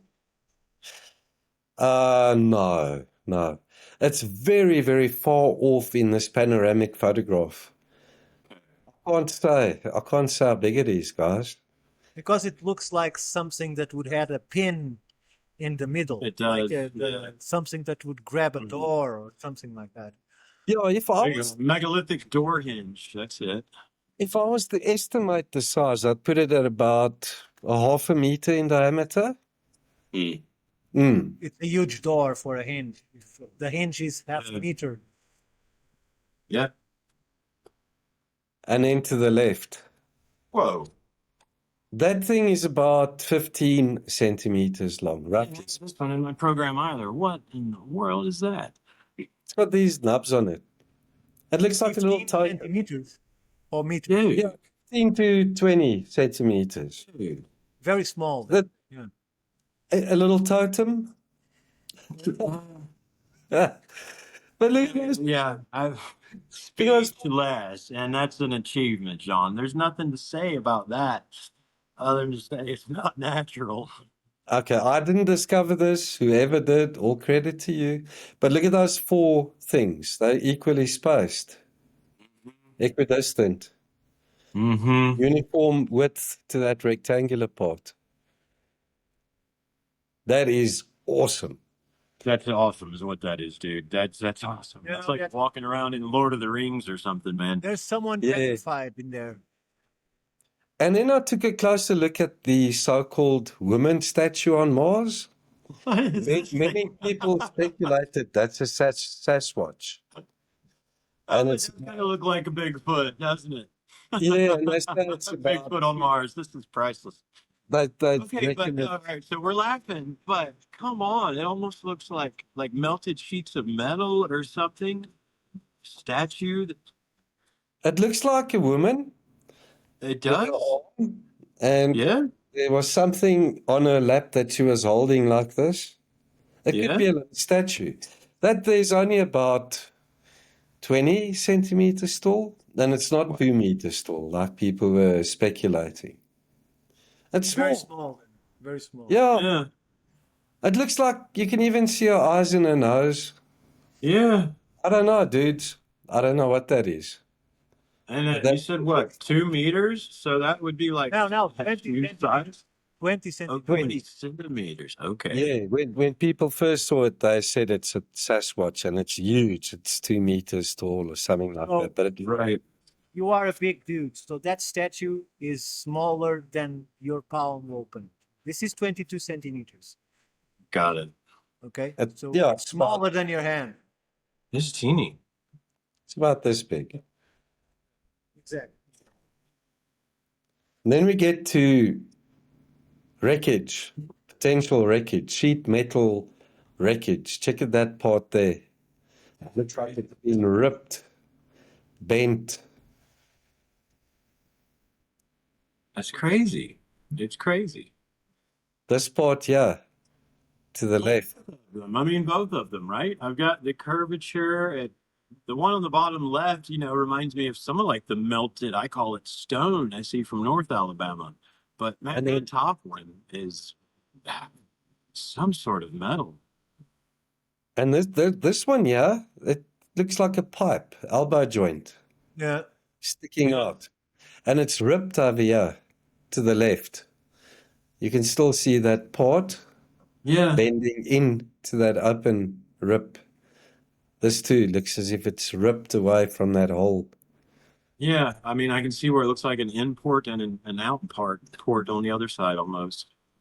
Yeah. Whatever happened in Mars, I sure hope it doesn't happen again on Earth soon. Yeah, oh, yeah. Yeah, it fucked the place up, didn't it? Yeah. The planet of war. Then we get to UAPs. This Okay. one was found by, I think, Joe White. This thing flew past the rover. I don't know what the heck this is. It looks like a dragonfly. Yeah, I was about to say, dragon. I don't know what it is. But check it, it's got like little wings. It's the dragonfly on Mars. That's probably what Hell like yeah. How big would that be? Difficult to tell.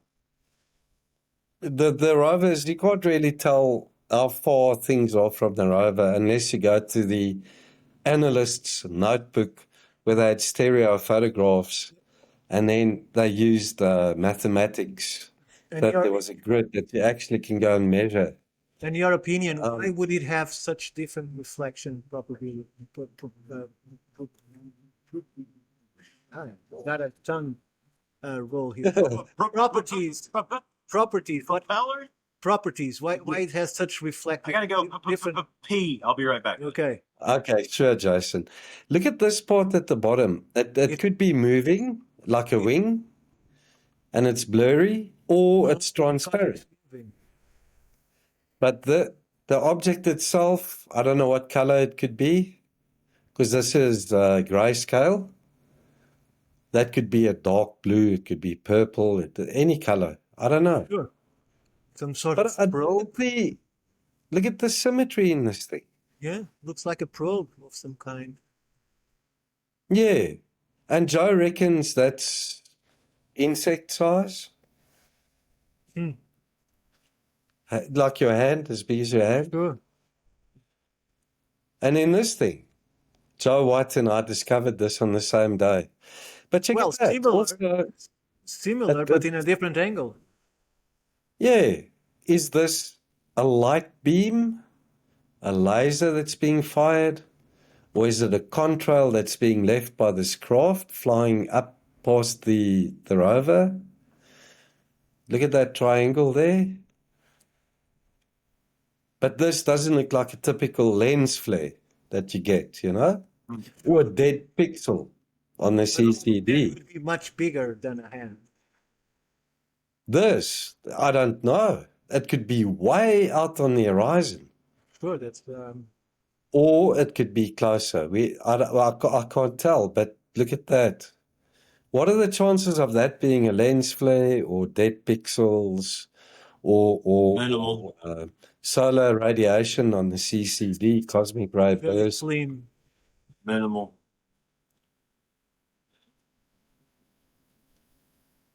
There's a close-up of it. Could it be a probe with antenna-like parts to it? I would say it's more probable than a lens flare. It's more probable it is an object versus a trick of the lens. Just like this thing. Yeah. Dead pixels? I don't think so. There's symmetry and geometry to that part. There is. But in the previous image, we can clearly see. Now, the next one. That one. You can clearly see exactly where the object is. You see a layer of atmosphere, and above that, you can see some stars. So there is clearly an atmosphere there. You can see a line of the atmosphere. Right on the object is the top of the object is. Yeah, it looks almost as if this is smog. Yeah. It does. It Yes. does. Even on my little screen here, it sure does. It looks like smog. And I think that concludes my presentation, folks. It was amazing. Yeah, right at the 2-hour mark. Like And you even right put on our time. name on your presentation and everything. Thank you very much. Yeah, he did. That is so exciting. I saw it at the You know, beginning, I'm not- but I'm on the thing now.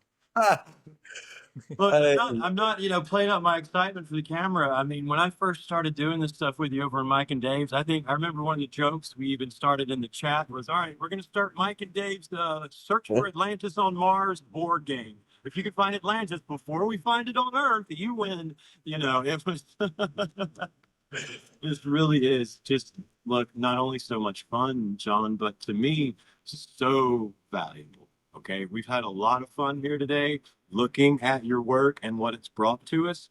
But I really hope people not only have fun with it, but let that just absorb and take in what all of this means.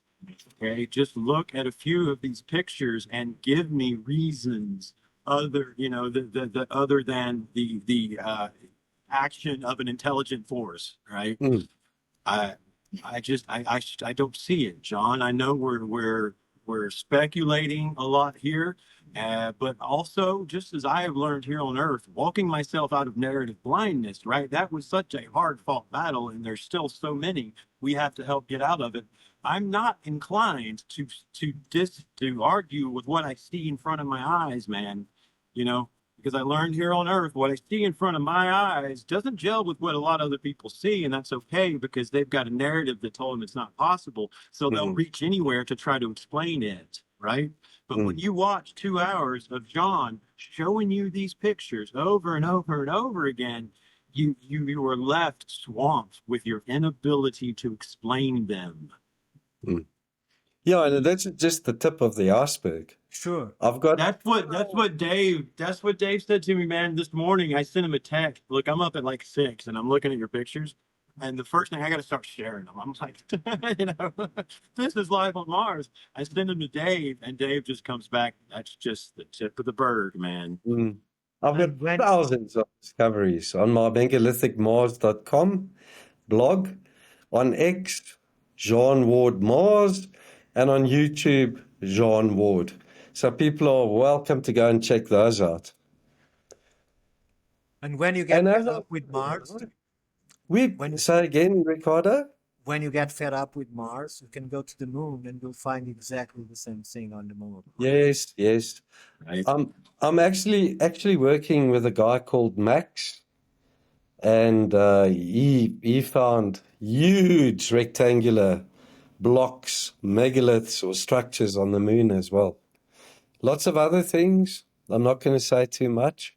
He'll be posting those to his social media. I've It's also such an exciting time, man. images and that sort of thing as well. So I was looking into that. But sorry, Ricardo, say again. I was just going to recommend, if you go to my very tiny library that I put online on my Rumble. It's not my videos, it's just videos that I consider to be important for people to see, and YouTube doesn't accept them. So if you go to History, Myths, and Legends on Rumble, you'll find all the presentations from Richard Oldman there. Yeah, you sent those to me. That's right. You sure did. It's good stuff.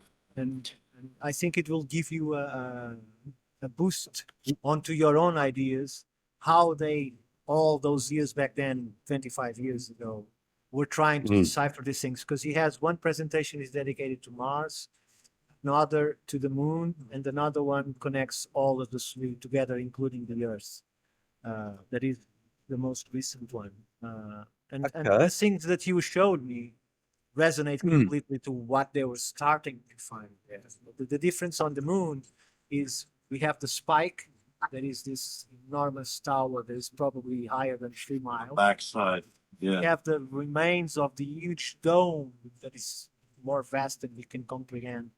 Even the beams, they argue that even the beams were made of glass. Why? Because glass made in the absence of oxygen is stronger than steel. So if you, yeah, you didn't know that. So if glass is made in the absence of oxygen, is stronger than steel. It's the oxygen within the glass that makes it brittle. So if it doesn't have the oxygen in it, so they built everything out of glass. The beams, the panels, everything is. That's how they presented. Everything was made of glass. And then with bombardments over thousands of years, we can only see parts of the dome and the shard that are completely bombarded and cracked. But NASA has been painstakingly brushed by hand these photos in the 70s and 80s. They were brushed by hand to erase all of these features. Right? It's a fact. They brushed. I need to take a quick break. Sure, go on. Before we sign off. And Sorry, absolutely. I'll be back now. Sure. Yeah, you have to watch those documentaries. Absolutely. Yeah, I've been watching some of them. 100%. Well, this stuff is just so exciting. I hope everybody else finds it exciting. It's an exciting time, you know, Ricardo, when we sit here and we realize what on earth we're just on the verge of discovering, you know, not only, you know, me personally, what I walked myself through with all of these giant rocks and shit, but just as a whole, man, South America, right? And we just saw Graham last night talking about getting over the Sahara. And then when we sit here and we see echoed these same things on other planets, man, it's just, I'm excited. And here's our man back. Well, thanks. Jen, it was Ricardo, as you mentioned, those huge shards, the spire, Max is going to feature those too. Using modern image upscaling technology. Yeah, that will be great to see them 25 years later. That will be awesome to see all of that. So, as I say, we need to go there. We need to stand next to these things. We need to pick them up. We need to walk on them. We need to analyze them before we can say for sure what they are. What we need is... So you analyze that. So, yeah. So again, questions. They're obvious questions that you're presenting to us, you know. Answers we speculate on, and that's where all the fun comes in. But what you're presenting to us demand questions. And that's why I've been so delighted and honored that Ricardo sort of fell off into this Mars hole. You know, not only do I see all these correlations, Sean, but you're bringing to us questions about the past of which we live, right? We need answers to these things. It is not wrong of us to sit here and demand answers. You know, the truth, what is it? Our best future requires the truth of our past. And no matter what planet that leads us to. And Jason here bases a lot of emphasizing that all of this work of people like you, John, come from their passion, right? Correct. And I usually say that from all the people that we have talked to, all of these things have what I call reasonable doubt. There is more than reasonable doubt to try and answer this question. I'm not saying that we can, but at least try to answer them. Right. So imagine that NASA had the technology to send probes there, land rovers that can go about and photograph things up close, film things in real time. Why aren't they doing this? Why haven't they gone to Sidonia in the first place when they knew there are? Well, you're assuming that they haven't, Ricardo, or you're assuming that they told us if they had. I'm saying publicly they haven't. That's what I'm saying. Right. Publicly Right. they haven't. Right. So and I think it's a shame because it wouldn't change anything in our society. It wouldn't see, oh, there's aliens out there. No, it's all rubble. I'm still here. The things are, reality is, yeah, we're just learning more about It's all rubble. you know? We're not trying to find the green man on Mars. We're just Right. trying to find out what happened in the past. That's Well, all. I don't think we have to look for green men, just as I learned looking for this lost civilization and the evidence I found here on Earth, right? And you come across a guy like Graham Hancock who presents to you so eloquently, we don't have to look for anything other than humans. You're just talking about humans that can do some shit we don't believe we can do, currently because of the structure we live in, right? I don't even have to go outside of thinking Mars was just humans, right? I don't have to look for little green men. If I see megalithic construction happening on Earth and I can mirror that megalithic construction on Mars and I can be told that Mars used to have a climate and used to have all the shit we have here on Earth, then I can just as easily say, great, somebody planet hopped. I don't have to stretch my imagination. Just like I can learn here on this land I'm on that there were people that inhabited it long before I was told they were. I can accept the same thing just as easily without doing any more to my narrative that it was on that rock over there. Simon, Mars, you've right? seen today what could have been, and I'm going way out there. You've seen today things that could have been ships that either were Yes. struck on the ground or were trying to escape and was bombarded by something in the air and crashed, and we see just pieces of it, right? Yeah. So they had to come here. They didn't jump through space. They had to come here with some kind of ship or some kind of portal. There's Sure. no other way. Well, look, okay, so if they come here, we all see UFOs. We know this thousands of years before recorded history of strange light shit in the sky, okay? So if you've got somebody that's got a way to get off Mars and get here, and all of a sudden in Peru, right, all over the place, they start echoing the same construction, right? Now, whatever they were up to, the God, right, that in control, sends this disaster to wipe them out of this planet as well. What would we find when we went looking? We'd find shit in Peru with giant blocks and things we don't understand and nubs. And when we look at Mars, we'd find echoes of the exact same type stuff.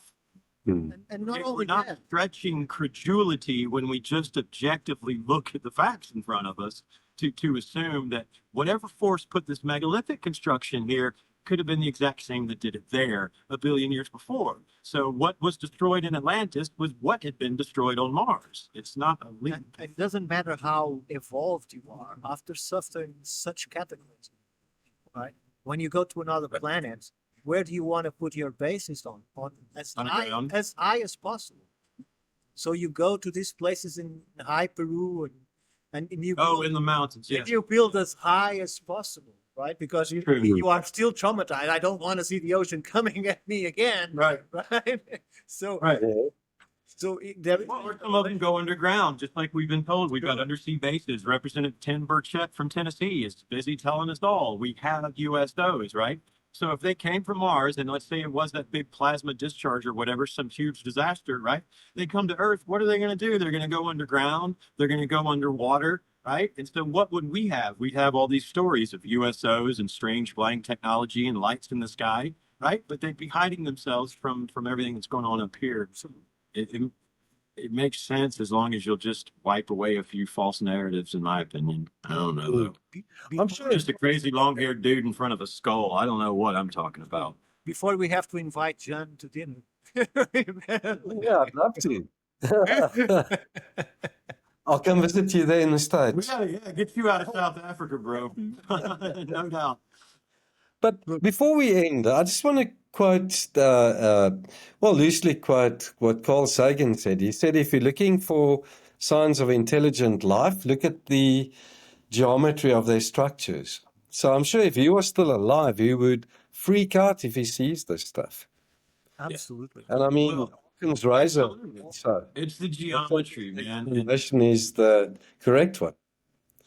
look, But my direct experience here on Earth, dude, is if I look at a LiDAR image like Hatchet Creek and I see a hill, but across it I see a cross for, it's an indention, right? And I go there and I walk up on a giant mound of rocks and rubble and indentions, right? I have no reason, John, to not assume that the exact same thing would hold true if I were on that planet, because your pictures look like the pictures I use here on Earth. That's where I'm at with it, whatever that is. yeah, it warrants a closer look. I believe we've presented evidence that will stand up in court. We haven't presented proof. We've presented evidence, and now it needs to be argued. Absolutely. Yeah. Absolutely. Well, Ricardo, I guess, do you have anything you want to mention, or you want me to wrap us here? No, I just want to say that we are not finished with Mars yet. We will have another video to post way after Jan. We don't know how we're going to post it yet, but from Gary. I'm not sure if you know Gary. Mars Gary Discovery. Legier. Yeah. Yes, Gary Legier, Mars Revealer. Mars Revealer, exactly. We're going to have a video with him too to post. I'm familiar with his work, yes. And just to show people that there are these ghost topics that deserve our attention, at least deserve to be the corner of our mind, so that one day when it's revealed, we don't say, "Oh, you don't say." Right. So it has been out there for a long time. It has been abandoned. It's thanks to people like John, such people like Brian, such people like Gary, and all the people that John introduced to us today, from discoverers of the pictures or have been work with him, that we are fortunate enough to see this brought back to the surface, so we can again look at it with the technology that we have today. So for that, thank you very much, John, for your work and dedication, and for the passion that Jason speaks about that you have. Yes, Sean, that's it. It's your example. Not only did I personally feel honored and want to thank you for taking the time today, because I just personally enjoy it so much, but you are the prime example and outline of what it is we have sort of fallen in love with and want to try to use this platform to example, right?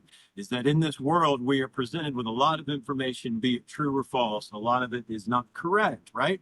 And we have people that, for whatever reason, their own personal drive and reason, find information and say, you know what? Everybody needs this. And they're going to go out and they're going to face opposition left and right, and they're going to carry on trying to get this information to us. And it's that model that I just think you're the perfect prime outline and model for. And that's why I'm really proud to have you, and I'm really proud to present this to people, and to say to anyone out there watching, if you are an independent researcher, communicator, artist, and these topics, these areas of interest, these ways of operating in the world, believing that truth must be known no matter the odds, then we want to speak to you at the Institute of Natural Philosophy. Jean Ward, thank you very much for your presence, for your knowledge, and we look forward to carrying on, learning all we can about Mars. Sure. Just thank you for the invitation.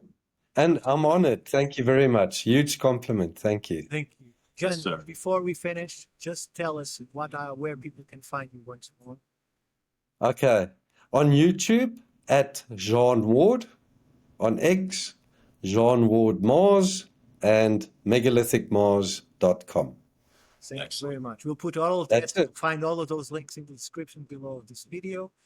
Don't forget to check out our sister podcast, Universe Unveiled, with a unique perspective, since everybody is interviewed by two girls, which completely changed the course of the communication. Dynamic. Yeah, it's amazing, quite unique.